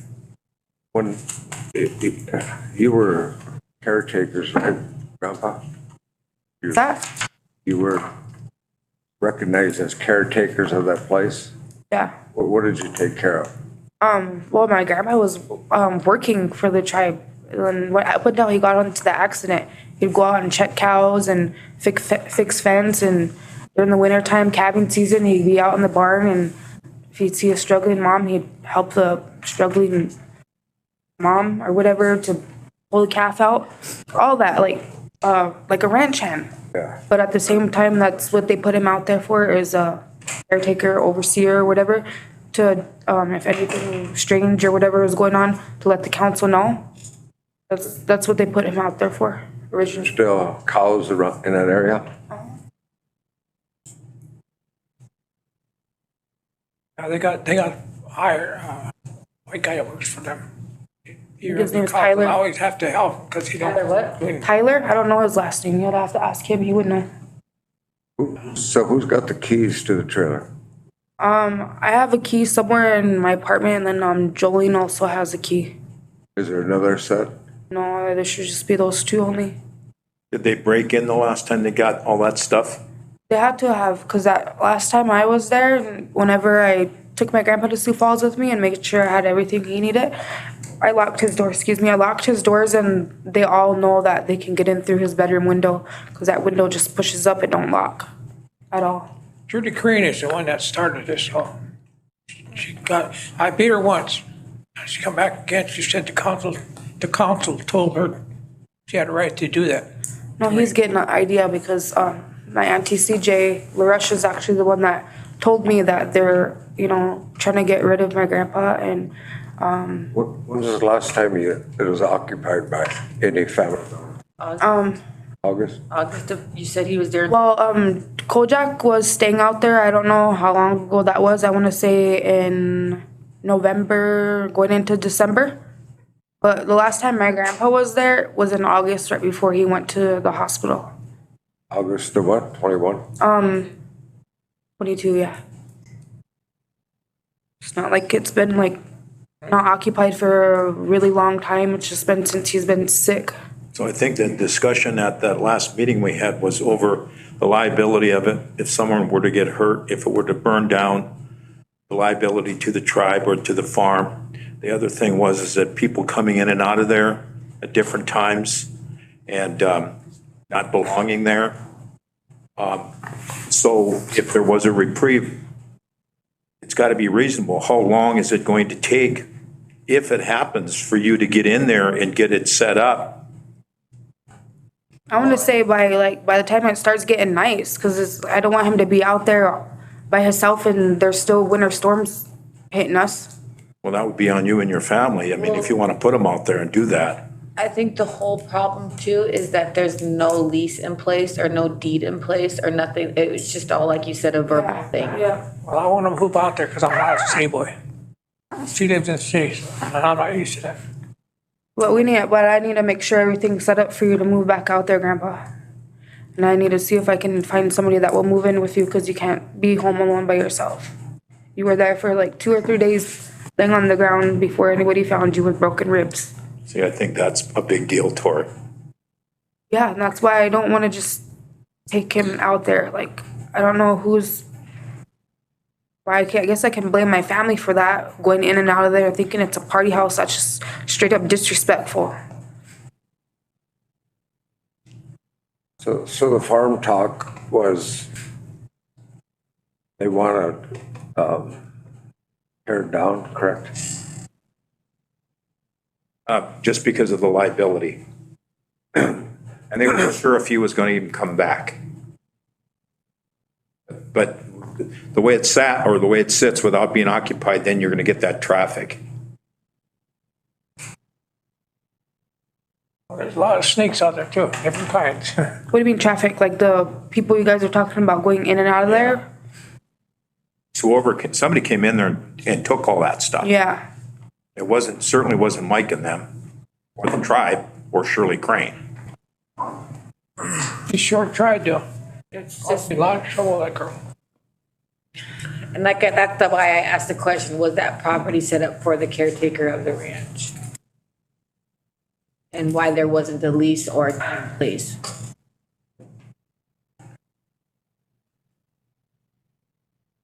I don't know what discussion I missed besides Cody's questions. Was there any more?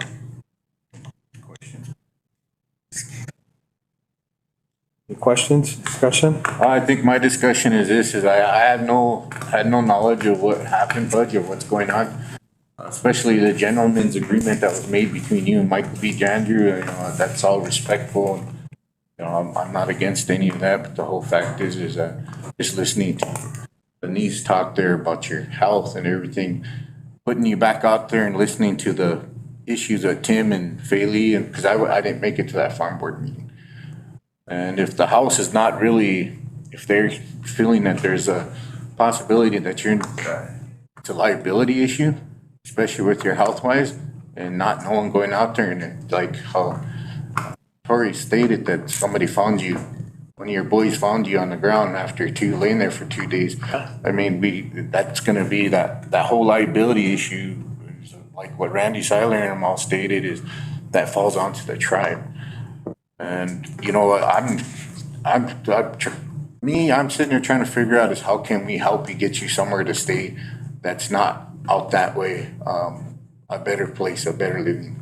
And I'm not trying to take away from, because I know you put a lot of years into that out there, and I respect that, and I'll give you the honor, because in the end, you took care of a lot of stuff out there. So the one thing is what I'm hearing from Tori is that she's worried about you. And that's your niece, and I don't know the whole family structure, and I don't know what's going on between all, but in the end, I think the most important part, even for us being, you guys coming to us, is trying to find out how can we assist with you, getting you into somewhere that may be more suitable for you.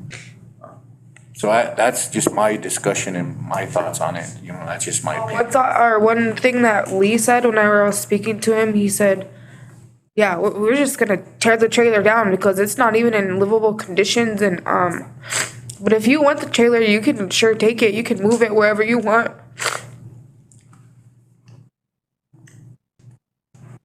I don't know. Have you considered that? I did. My grandpa said he had a home site, but I guess it wasn't utilized long enough, or nothing was put there, so they took it back. Is that closer to town? I don't even know where it was at. No, it's closer to. I don't even think It's he on knows. County Road. Oh, so it's farther out? Yeah. But there are a number of abandoned sites in Lower Brule right now that have trailers on them that could be removed and put another trailer on it with sewer and water. Long as it's in good working condition. He's talking about your trailer, move your trailer here somewhere in Lower Brew that already has an abandoned trailer there that has sewer and stuff set up there. I wouldn't have anybody live in that trailer. What'd you say, Pudgy? I wouldn't have nobody live in that trailer. I mean, we're saying if we got the trailer and moved it somewhere closer in town or near town for you to stay Different there. on a new trailer, yeah. This one that's up there now, I wouldn't let nobody live in that. Why do you say that? Just move. I don't understand what you're trying to say, Grandpa. What do you want to do, Pudgy? Well, I'd like to live back out there, but if I have to live in Sioux Falls, I have to live in Sioux Falls with my granddaughter. Well, that's why I brought you here, Grandpa, to fight, because you're not gonna just give up your place like that. I'll be closer to the VA too. I'm a veteran. I'm going to put in for veterans pension. Would you be open to the idea of moving your trailer somewhere? Well, there's a place on a county road up there, back of Bill Thompson's, that it's a good place to live.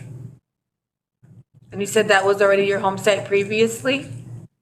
Well, not that one, but it was, like Janju had that.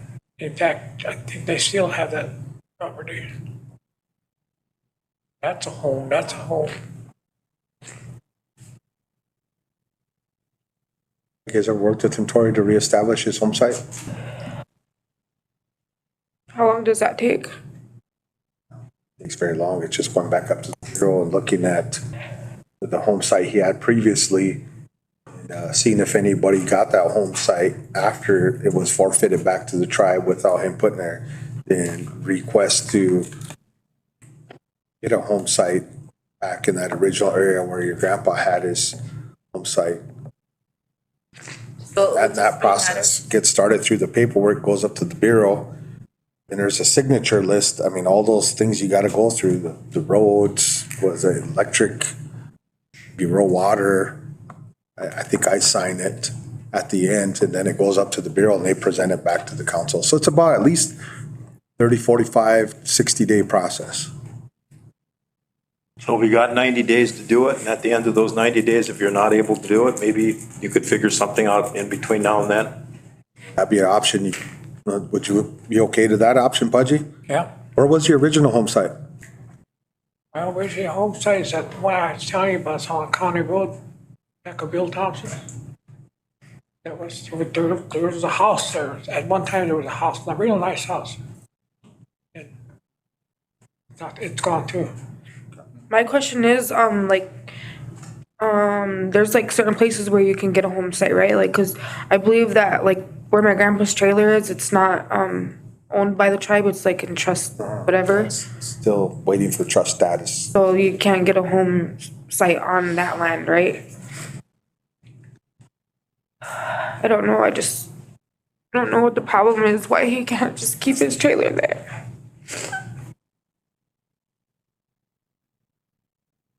I think that the future of that area reserved for the whoever's gonna be the future caretaker of the Cherry Ranch. So, but thank you for your service, watching all this many years and doing that. Like I said, I think what we could do, or whatever the council wants to do, but we can table this issue. Until if you decide with your mom and your siblings to work with your grandpa to what's in his best interest. You don't want him living alone. But whether or not you want to put in for that home site to have that trailer moved, well, it needs to be surplused. If it's tribal property, then the council will have to discuss of surplusing that. Like I said, I heard it was in pretty tough shape. I've never been out there. Yeah, it's really bad shape. Yeah, I mean, then if it's infested with mice, you take a risk of really getting sick from hantavirus and stuff. So it's something you guys are gonna have to really discuss as a family. And would you want your grandpa living in that condition again?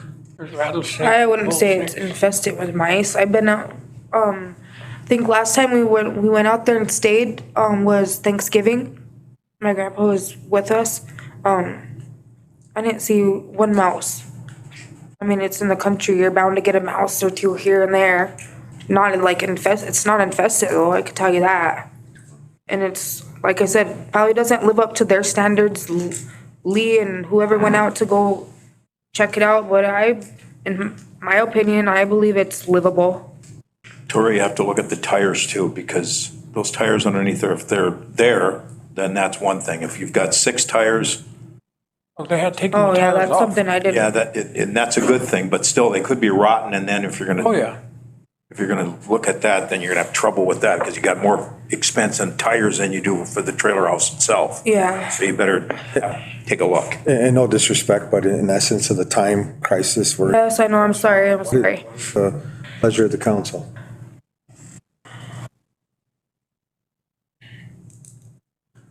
I'm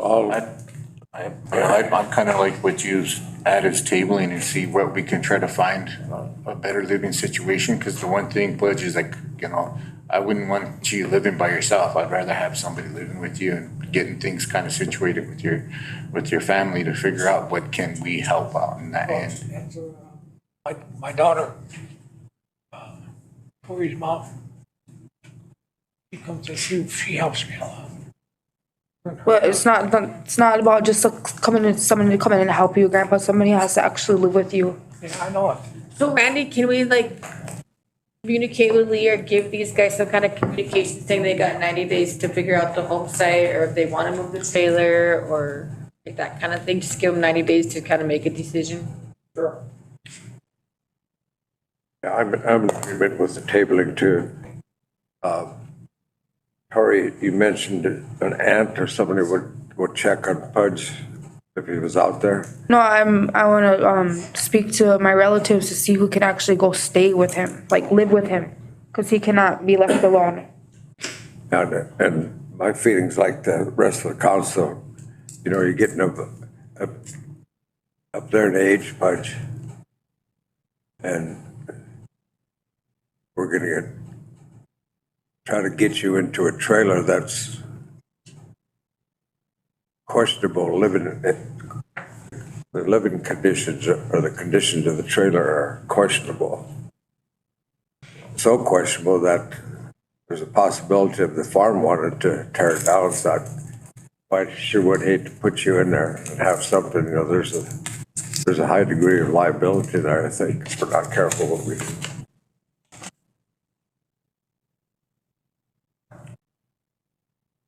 Like she said, it's her childhood home, so if Lee gave her the option, if she, instead of just completely demolishing it and it's her childhood home, it means something to her. I feel like if they gave her the option to take it, like if she Well, wants. the agreement with me and Lee was that, he was gonna give me a couple months to get everything figured out with all the, cameras and all that, phone, TV, all that.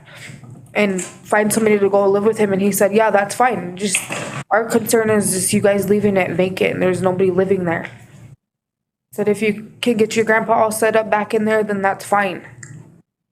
But like you said yourself, Tori, the whole issue is it being in a trust status or whatever, so we're not able to put a home site up out there. So that's kind of the issue too, so that's why we're like, if you said you could have the trailer, and I get it with, sentimental stuff, willing to help find a place for you guys to put that trailer, possibly a home site is the option. Any discussion, Drew? Yeah. Hearing all things that are going on with it, like Pudgy said himself, he said he wouldn't want anybody living in it because he knows the condition of that place. And I don't even think you'd be able to move it because of what condition it's in. But we could find out where he had this land that he's talking about, where he wanted to move something. And he's a veteran, aren't there? That's the thing, his, records were burned down in the building a long time ago. I've filled out paperwork to try to get him his benefits, and nobody's ever sent anything back to that, so there's no paper trail of him being a veteran. Well, he's not able to go to the, VA for No, help. Was it part of the repository that burned down, and was it Kansas or something? Where a lot of those records are VA records. Yeah, and how I know that's true is, they were trying to find my grandpa's old service record from, when he was in World War II. Because he was a code talker, but they couldn't discuss it about it, but they couldn't find the records because there was a fire in that depository and they lost a lot of records of veterans. Yeah, that's how, we can't get help through them. When was you in the service, Pudgy? Huh? When were you in the service? 61, 62, 63. 51? 61 61? to 63. In the Army? Yeah, I got something for you after the meeting. I was an Army Airborne. I got a box of goodies for you after the meeting. Yeah. And can you reach out to the VSO on his situation too? Yeah. Cody works with the veterans since he's a veteran himself. We'll have him see what he can do to look into veteran services for you. Have somebody reach out to you. Do you have a number, Tori? Yes, 605-403-8849. 8849? Mm-hmm, 403-8849? yes. I'll have Tori give me a phone. She handles all my money. Well, thank you for coming in. Did you have anything more, Joe? I need your social security number, Pudgy. I need your social security number, but we'll take it out here. 503-48. Hey, Grandpa. My number and Randy's number. Okay. Good to see you. Take care of yourself. Yeah. I guess I didn't even get no answers. What's gonna happen now? I think the thing is tabling the issue, allow you guys to have time to Figure it out. and then see if we can help find something better suitable for you guys to. Okay. Well, thank you for your guys' time. I'm sorry it took so long. All right.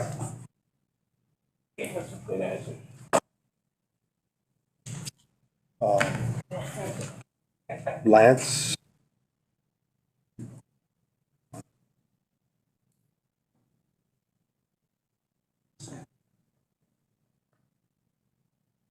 Brian, we can get 3 birds in 1 stone, you all can come up. We're about a whole hour behind. Good afternoon. Thank you for the opportunity. I don't have a lot of updates from our meeting on Monday, but I will give you a few things. I did get in touch with Mr. Lohr on the building replacement and renovation. I have a meeting set up with him tomorrow at 11 a.m. and I can send that invitation to anybody that would like to be involved in that conversation. Zoom? Zoom, yeah. Who's that? Mr. Lohr from the BIA for the building project. What time is that? 11 a.m. And so I'll send it out to everybody. Feel free to jump on. Yeah. But he'll use Google Earth and kind of look at our site and probably talk. BIA. So that's an update there. I brought Everett with me because we've talked a lot about that ARPA Native Language Fund grant, and he's been working with that, so I was gonna give him a few minutes. I know he knows that we're on a short schedule here, but a little bit about the project and what it's done for him as a student. So go ahead, Everett. So pretty much we started working with this grant my junior year. The first part of the timing that since we started is we've been kind of coming up with ideas on what we would like to do and what we would like to see out of this project. And based off of what we've come up with is that we're trying to preserve the culture and language and the Kuichasha stories and put them in our tribal archive. And we're also trying to do we are doing elders interviews to record their stories and their knowledge and to kind of just keep it into the history and keep the history of our tribe alive. And we're also, Dr. Malone and I are working on GPSing the cemeteries with all the recent deaths since 2012, so they're on a map for cultural resources. And so when it gets nicer, we plan on going out to the cemeteries and marking all the recent graves since 2012. So he's been busy with that. Last summer, he did quite a bit of mowing around the cemeteries. He's been interviewing elders, and then we'll continue that process through the spring. We did order some new camera equipment so that we have 2 different sets now to interview elders. So I anticipate he'll be interviewing a couple elders a week here and part of as he wraps up his senior year at the school. So I'm excited that he's been part of this and he's done a good job of making those connections.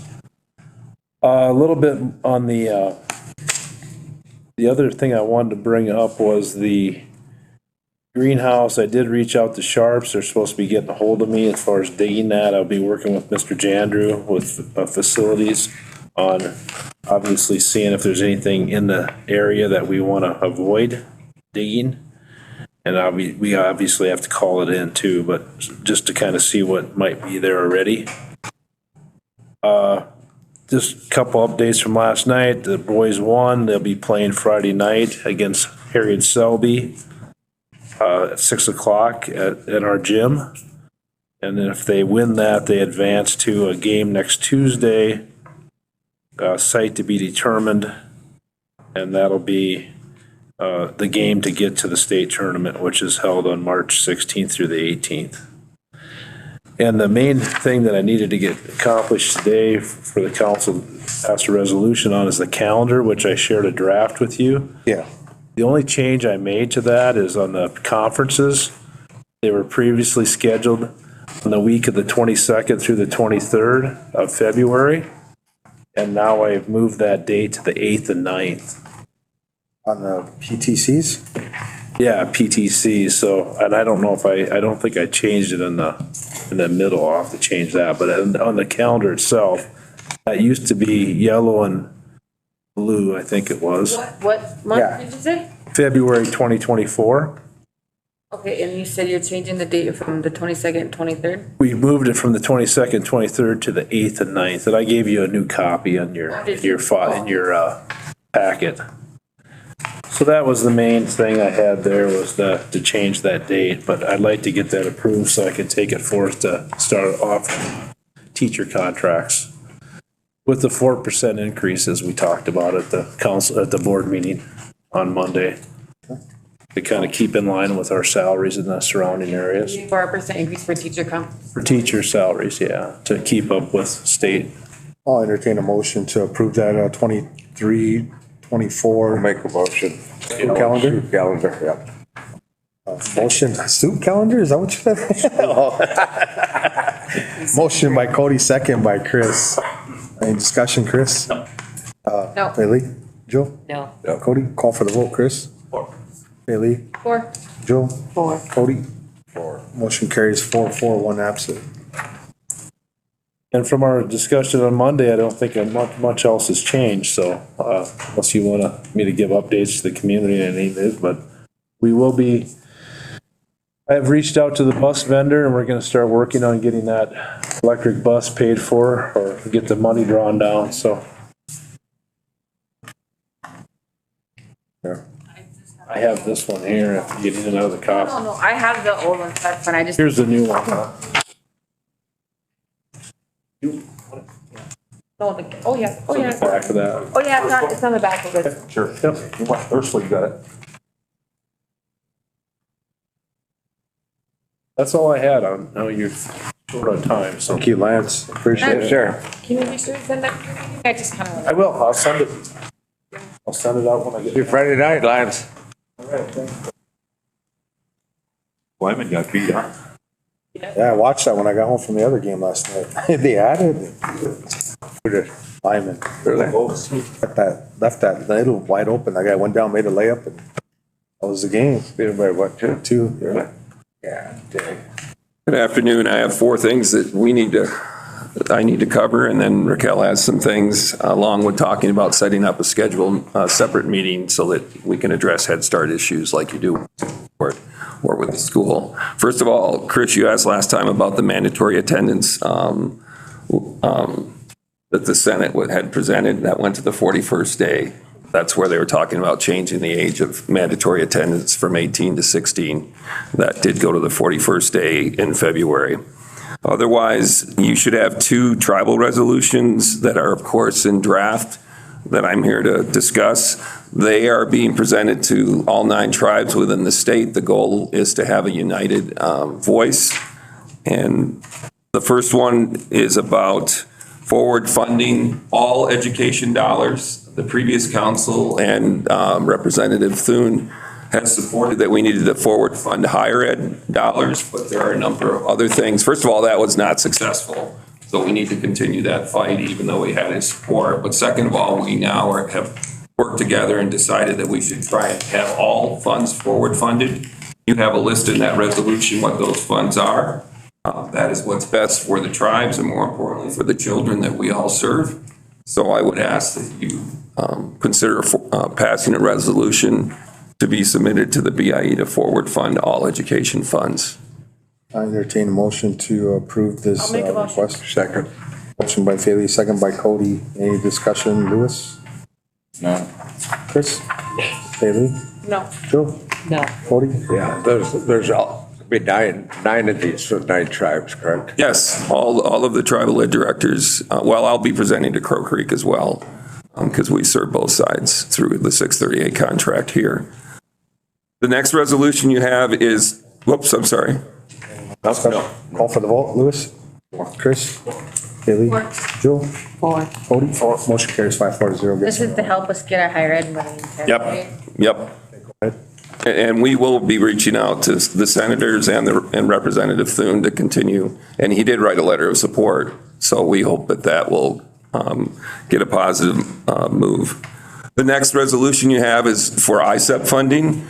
The omnibus bill did give us a 9.25% increase, which is why giving the 4% raise was a very good move to not only keep the staff you have, but there's also sufficient funds. But what we're proposing in this resolution, and again, all 9 tribes are being presented this resolution. Dr. Farley and myself spent this weekend working on that resolution.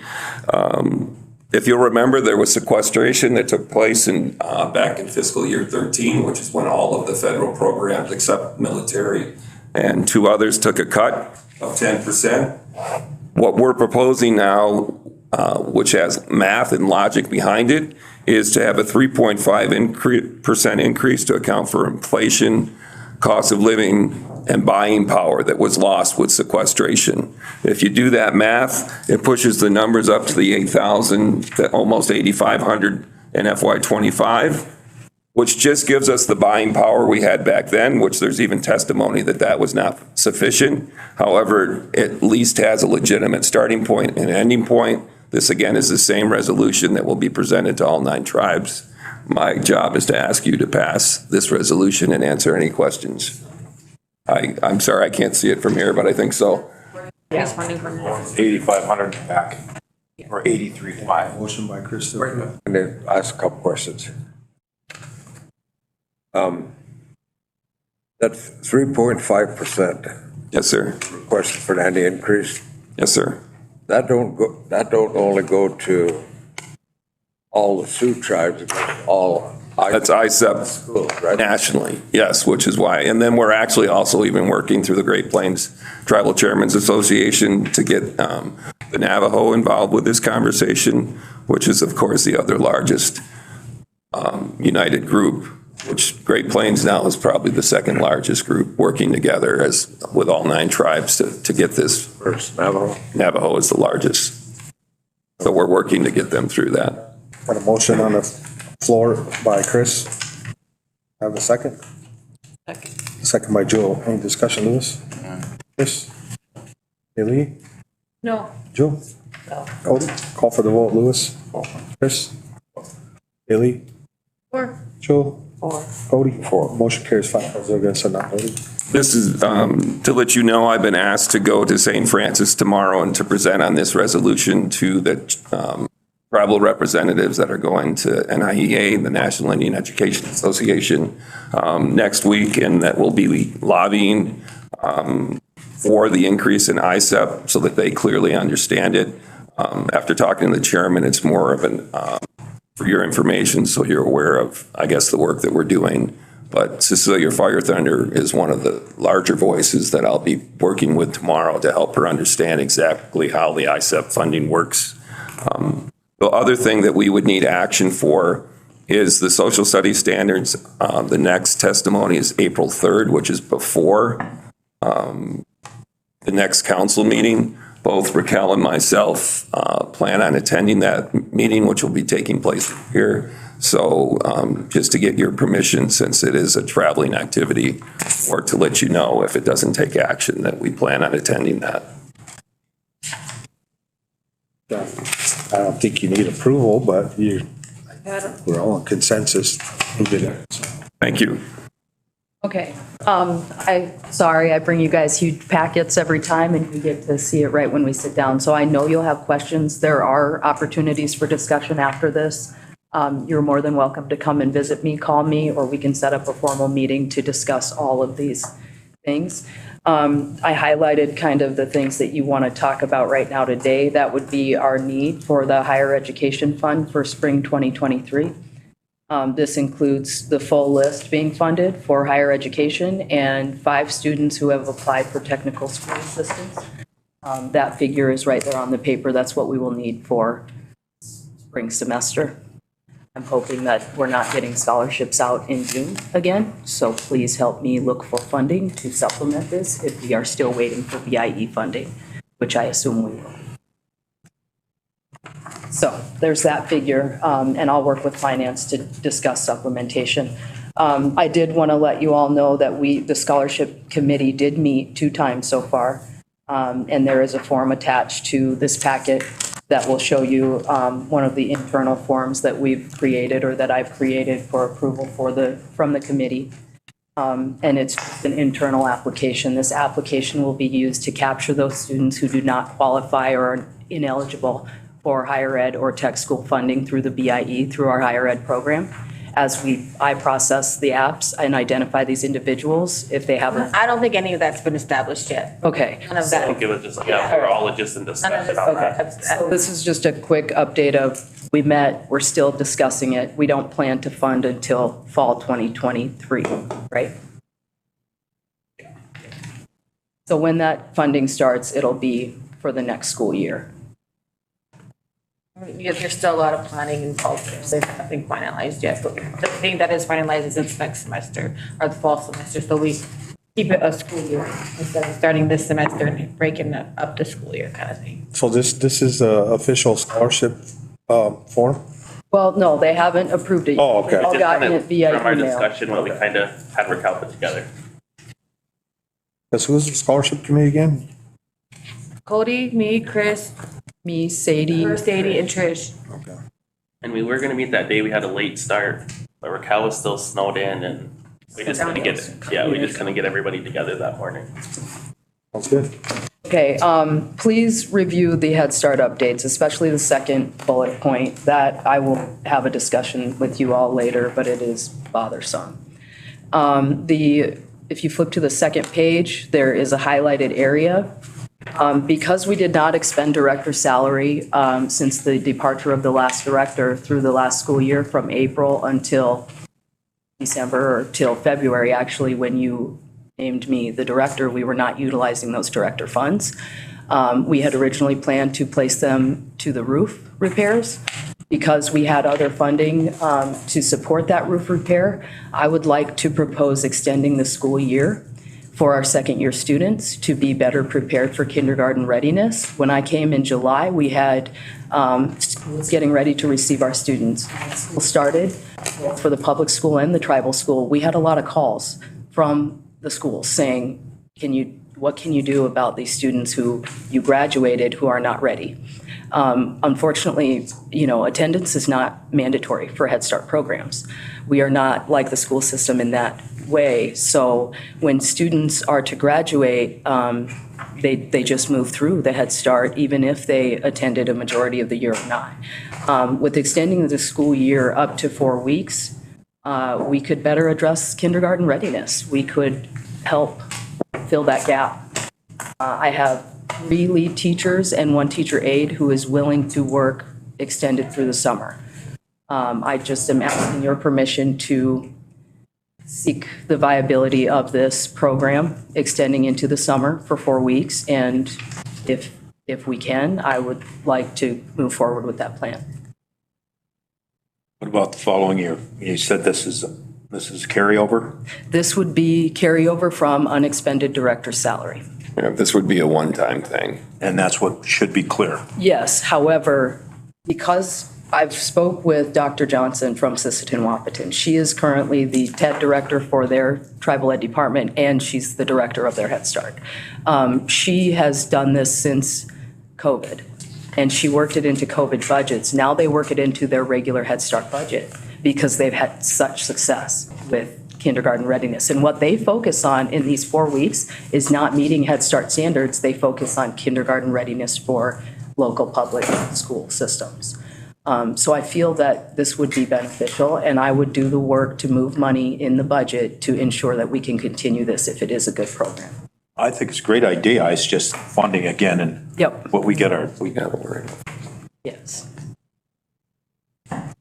But we did feel that it took action since it's going to be extending and spending resources that you folks have not only had to be aware of it, but maybe you have to take action to give us permission to do it, which is why Raquel wanted to present it today instead of in a separate meeting as discussion or an update. So in the meantime, then, Raquel, if you don't mind, then you're going to be potentially doing this, and then you're going to look to see if you can move money around in your current budget. Yes. So currently, with the budgeted amount for the director, I will only be utilizing half of that right now from February on for my salary because I am still 50% supported by our TED department because I am fulfilling 2 different roles. I would like to utilize part of the director's salary that is not expended in the future. It's in the budget. We have to talk to our program specialist about what we're going to do with half of that anyway. I wouldn't recommend creating a whole new position. I feel like if we could extend teacher salaries through 4 weeks, then we could support our teachers and not push them on unemployment right away. They can make better money for that 4-week period they could also make an effect on the students. It's a very good idea, Raquel. I'm trying to, what could go wrong? The only issue that we did under COVID put in for a grant to do a summer program before, and whether it was because of COVID or other reasons, we struggled to get teachers. They chose to be on unemployment instead of work, which really won't hurt the program. Who it would hurt is the kids who we want to serve, but that's the reality of our situation. So we will, or really Knowing that Raquel that was a will. problem before, I've been told they did try a summer program. Nobody wanted to commit to working it, so it kind of dissolved. I spoke to each staff member and asked them, are you sure? Do you want to stay on for 4 weeks? You can go to summer early when the last day of school is, but we want to help those older two groups of students. We have two classrooms that will need to be ready for kindergarten. So currently, what we do is what follows the standards, but we could do more. And this is us trying to do more. So to save a little time, because we're already over, the question is, do we need a resolution in order to do this? Or can we just continue to move forward to plan it? You want a resolution, you say? I don't know if we need one. Because it's an extra thing that we haven't normally done, does that take resolution, or is that something we can do? I don't think so, Clyde. Do you? I don't think so, only because the school kind of sets the high school and middle school, kind of sets their own timeframes and stuff like that. So I don't think we need it. You guys did approve our school. It's just an extension, Right. doing something extra, right? Yeah. Okay. And it's just a communication thing with the employees, that they know it is not reoccurring necessarily, but you're working on trying to do it. Both Raquel and I are learning when we need them and when we don't, the resolutions. So we apologize if we didn't need that, but it was a good update, I guess. Right on. Did you need a resolution on anything? No, I don't. That was it. We would ask if you could schedule some time for us to spend more time with you, so we don't take away from your council meeting. And actually the chairman asked us to do that a while ago. And then between the weather and I forget what happened, that we couldn't do it the one day. Could we do it during our school board meeting that we have down at that? If you can move them. Would you have enough time though? How much time do you guys need? That's up to you folks. Day or two or something? Only if you let me talk. At least of an hour. I'm open Friday morning if you guys are, but of course you got class too. Yeah, it's hard for me to get away, guys. I'm sorry. When I have one person missing, I'm in the classroom, I'm in the kitchen, I'm wherever I need to be. After 2:30, when the kids leave, I'm less worried about the building, so I can aim for that time frame. Well, let's look at our calendars for next week sometime and try to come up with a concisive date that works for everybody. Excellent. All right. Thank you. Thank you. Thank you. Good job, you guys. Sheldon, since you've been here waiting so patiently, come on up. Let's get this done, and I gotta feed my council here. They're, not my council, the council, they're getting, I can hear their stomachs. Feel the sugar. Say what? Did you guys text me? We'll sit by 3. No, I didn't get it, no. Oh, no, I did. For BIA? Good afternoon. Yep. We're kind of here today representing a newly formed Lower Rural Ranchers Association. And I don't know if it's just through rumors or whatever, but we were going to ask if you were like thinking about raising rental rates, lease rates, and things like that, we respectfully request a meeting with you before like any such decisions were made. Why is that? Just so we can kind of understand each side's. Okay. Yeah, there is. I have nothing to hide. Yes, we are looking at that. We're gonna have a person come in, evaluate all our fair market value for our lands and come back with us with those studies, and then council will then have to make a decision whether or not to increase or decrease, stay where they're at, or make a slight increase or whatever. So, excuse me. Are you gonna give you guys self a name, Lower Brew Grazing or? Yeah, we just come up, had our first last night. So, Sheldon, that may help us, as you know, we're trying to get the grasslands back. There's a grassland association, is that correct? Yes. That kind of oversees things. You guys would be of equal to them. You'd be the Lower Brook Cattlemen Association or something like that. So you guys are Lower Blue Rancher Association or Lower Blue Cattlemen Association, or what is this?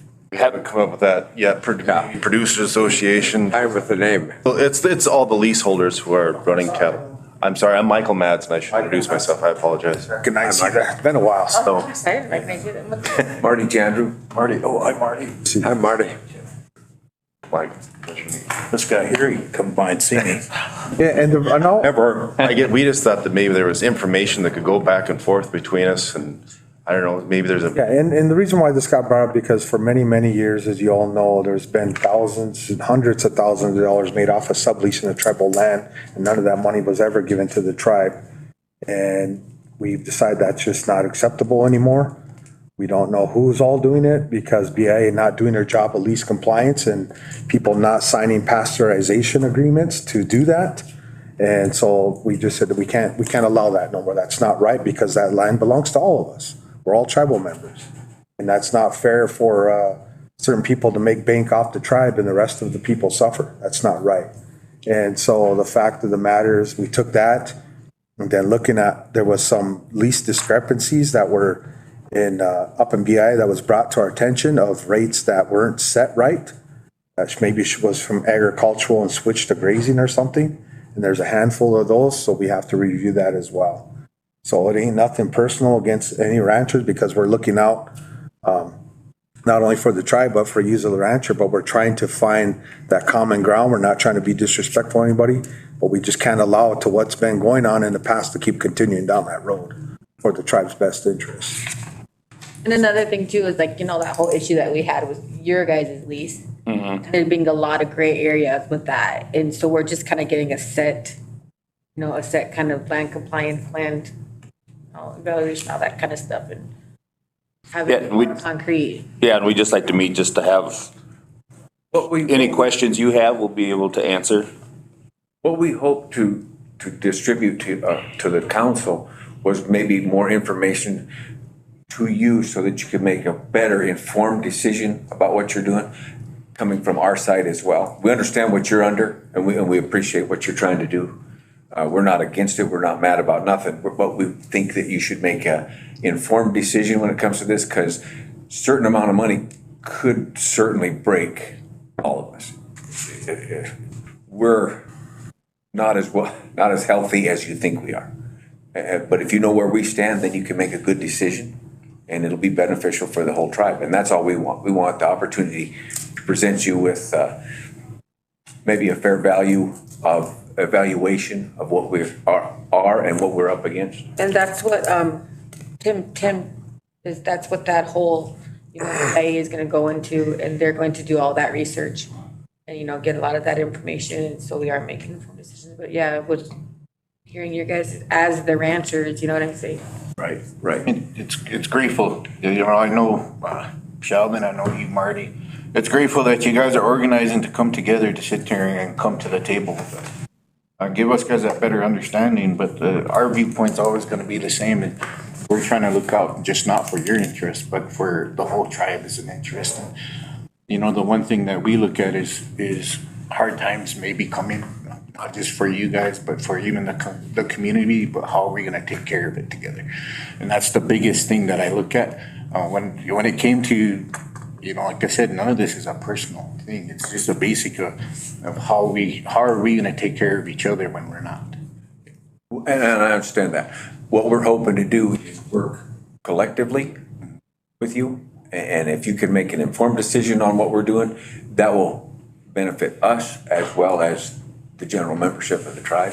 Well, that's what I said, is your organization that you're creating will help us, even ones that don't have no idea of what ranching, farming, or whatsoever, what takes under, you guys go under. But like I said, it's like, that's that understanding. We have to come together. Exactly. Collaboration collectively. And that's I said, this is a good process of what you're going about and coming to council, because this will give us guys that better idea. But like I said, we're trying to, we're willing to work with you, but we're not against you either. We fully understand that. We didn't think anybody's against us, we just thought. Yeah, and we're just clearing up gray areas is all. What's your group called again?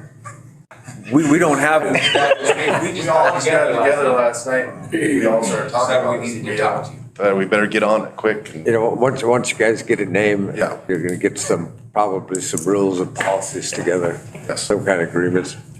Gaining strength. You may be eligible for some land management related grants somewhere down the line. We were informed of some of the avenues last night that could help, and the tribe would benefit as well. I mean, it's just, we don't know them. We're just getting educated ourselves. Absolutely. We knew you were having a meeting. There you go. Perfect. That's how you said it. Grateful. Well, I guess what we wanted to do was request an opportunity to present you with some of our information before you come up with the knee-jerk decision. No, that won't happen. No knee jerks. It'll be all planned out, and if we communicated with you folks, so. That'd be great. We can't ask for no more than that. Yeah, That's I know it's calving season too coming up, but like I said, if we can schedule that time around, maybe if we meet with them in the morning, then Raquel and Brian in the afternoon on the same day, it'd be really good because we'll have the whole council here. Yeah. If that works for you guys, I know it's up in the air with calving season, but. Could be different personnel here at that moment. Yeah, we Depends might on have- who's might doing not what be for us, chores and stuff. You're saying at earliest next week, huh? If we can find the time, middle of next week sometime. Can you work through Sheldon? Then he has all of our numbers. Because he's here. Get an official pot shot, Sheldon, the big guy. Just make some notes down for that. I'm in the building. He's in the building, so that's why we have to come down. You guys already been. We're not trying to pile it on him, but. Thank you, guys. Thank you guys for your time. We appreciate it. Thank you. Nice meeting you. Keep it going.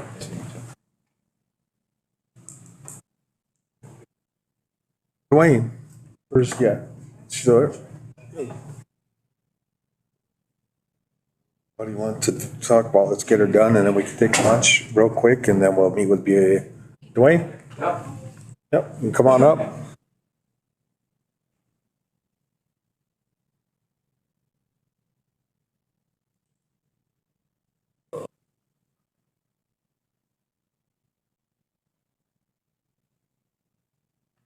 Hello to the council and to the people here. As you all know, I'm the traditional treaty council representative of the tribe. I was appointed by Chief Oliver Red Cloud. And it was the Black Hills Sioux Nation Treaty Council appointed me as a vice president of the Black Hills Treaty Council. And since Oliver died and this COVID and stuff, we haven't had a chance to replace him. But we're going to be doing that here pretty quick. And I was talking to the chairman from Fort Thompson, asked him if we could go in together on it and maybe have a meeting here and a meeting at Fort Thompson. But there's a lot of issues that came up. You're all familiar with the Oklahoma case, Supreme Court case, where it said that treaties are the law of the land, and everybody has to go by it. And right now, we're having a lot of problems with trust funds here in our tribe. And I think I said this here before, trust funds have to be recovered. It cannot be written off, they don't depreciate. So if you divert trust funds from one program to another, it's called diversion. And they'll be classified as unallowable expenditure. And you're all familiar with that. You guys paid back some money here, so you know what that, I think I told you that before. They will come and and this is all coming, you guys. The Republican Party passed a resolution to get rid of tribes because they're not a Republican form of government. So they have a resolution in place right now. And Christy Noem, when she was a congresswoman, she introduced a bill to get rid of tribes. The governor and all of the congressional legislators are all Republican. They have no friends out there. And we're not making any effort to change anything or to come into compliance with anything. Instead, we're fighting over what little money's left here.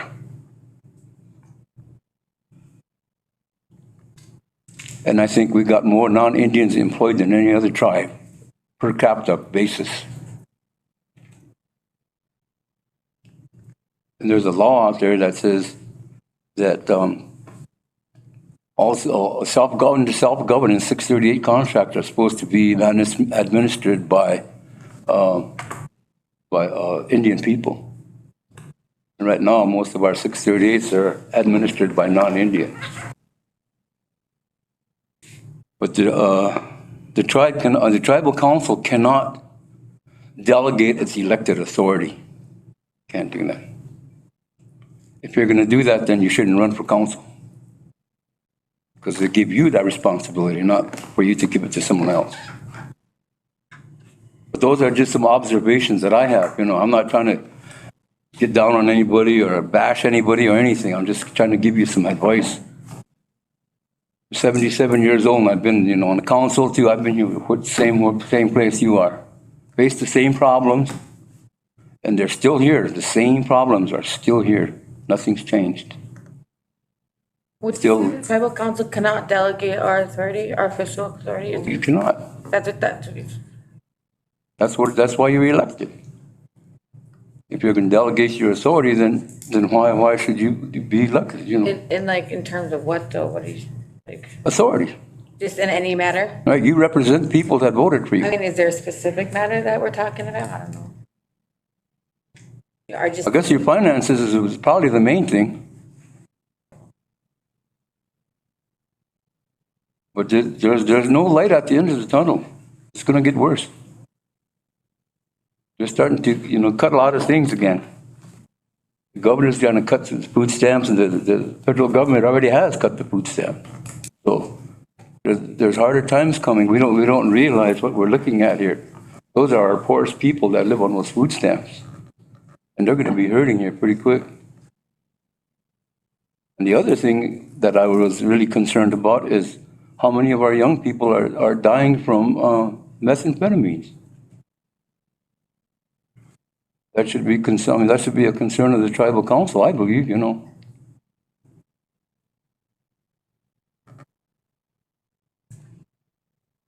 That's all I wanted to say, and I just I'm not here to, like I said, bash you guys or anything, but I'm trying to share some experience with you. Been through a lot of things, with a lot of tribes, and I think all the tribes have all have the same financial problem, though, because we're not capitalists. We lived under the barter system for years, so we don't understand the capitalist system. But that's our main problem is finances here, causing a lot of problems, and our people are getting left behind. But IRA governments cannot exist without treaties. Treaties cannot exist without Indian people. And right now we find ways not to hire our own people, but we'll bend over backwards for a non-member to get hired. Our last official income was 51% unemployment amongst our people. But I don't work for the tribe no more. I resigned so somebody else could, get in there, but I understand there's no money left in that program, so I don't know what's going to happen. And the grant that I wrote was rejected because it was incomplete. But I think that it was scrutinized because we changed here. The council wouldn't pass a resolution. They passed a letter of concurrence, so it brought attention to it, and they reviewed the whole program. So everything came up. We don't have a elderly center no more for congregate meals. That's one of the requirements. Dwayne, I checked with Sonia at Title VI.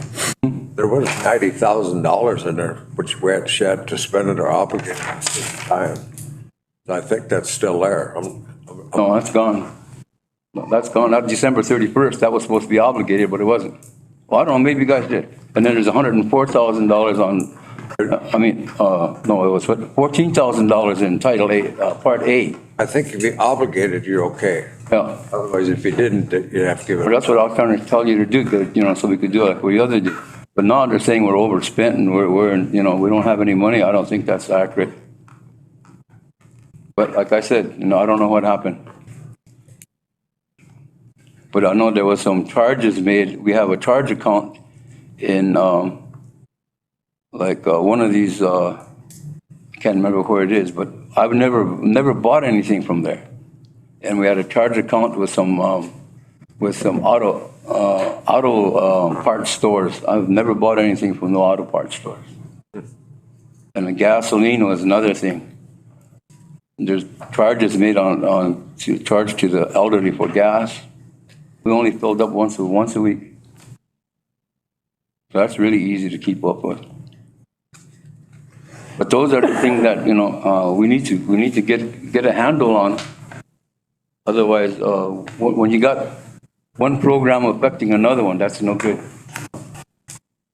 Taking authority away from the director, that's the reason I got out of there. Because that's the first time that the tribe has ever taken any money from the elderly center. Took 104,000. I'll check on it, Dwayne. That's why I got out of there. 'Cause I'm not going to be a part of that, that commingling of federal funds. The first I heard about any money being taken from the elderly program. Yeah, when me and Sonia were talking about it, and she said, yeah, that was money moved from the elderly program, the elderly grant, and put somewhere else to cover costs, but the cost never did exceed what it was ever budgeted. But anyway, that's what I wanted to let you guys know. Like, I'm just like these ranchers that just came in here providing information to you. That's what I'm doing. I'm not an organization or anything, but. And that's a good thing, because that's why I keep reiterating to the community how we need as many people, like you ladies, when Martha was here, you guys, your input on our decision making, because you're right, we are a young council. The longest serving member, I think, is Clyde for 6 years. So, and then plus, besides you guys being members of the community, the longest members of our community, we do need you. We need as many of you guys here with your input and your decision in our decision making. But none of this stuff that I'm saying to you is coming from me. Anything you want to question, you ask me, I'll provide you with a document. Or else you can ask Cody, he's got most of them. Thank you for the update. You bet. Thank you. Thanks, George. I'm going to It's 1:50, recess till 2:15.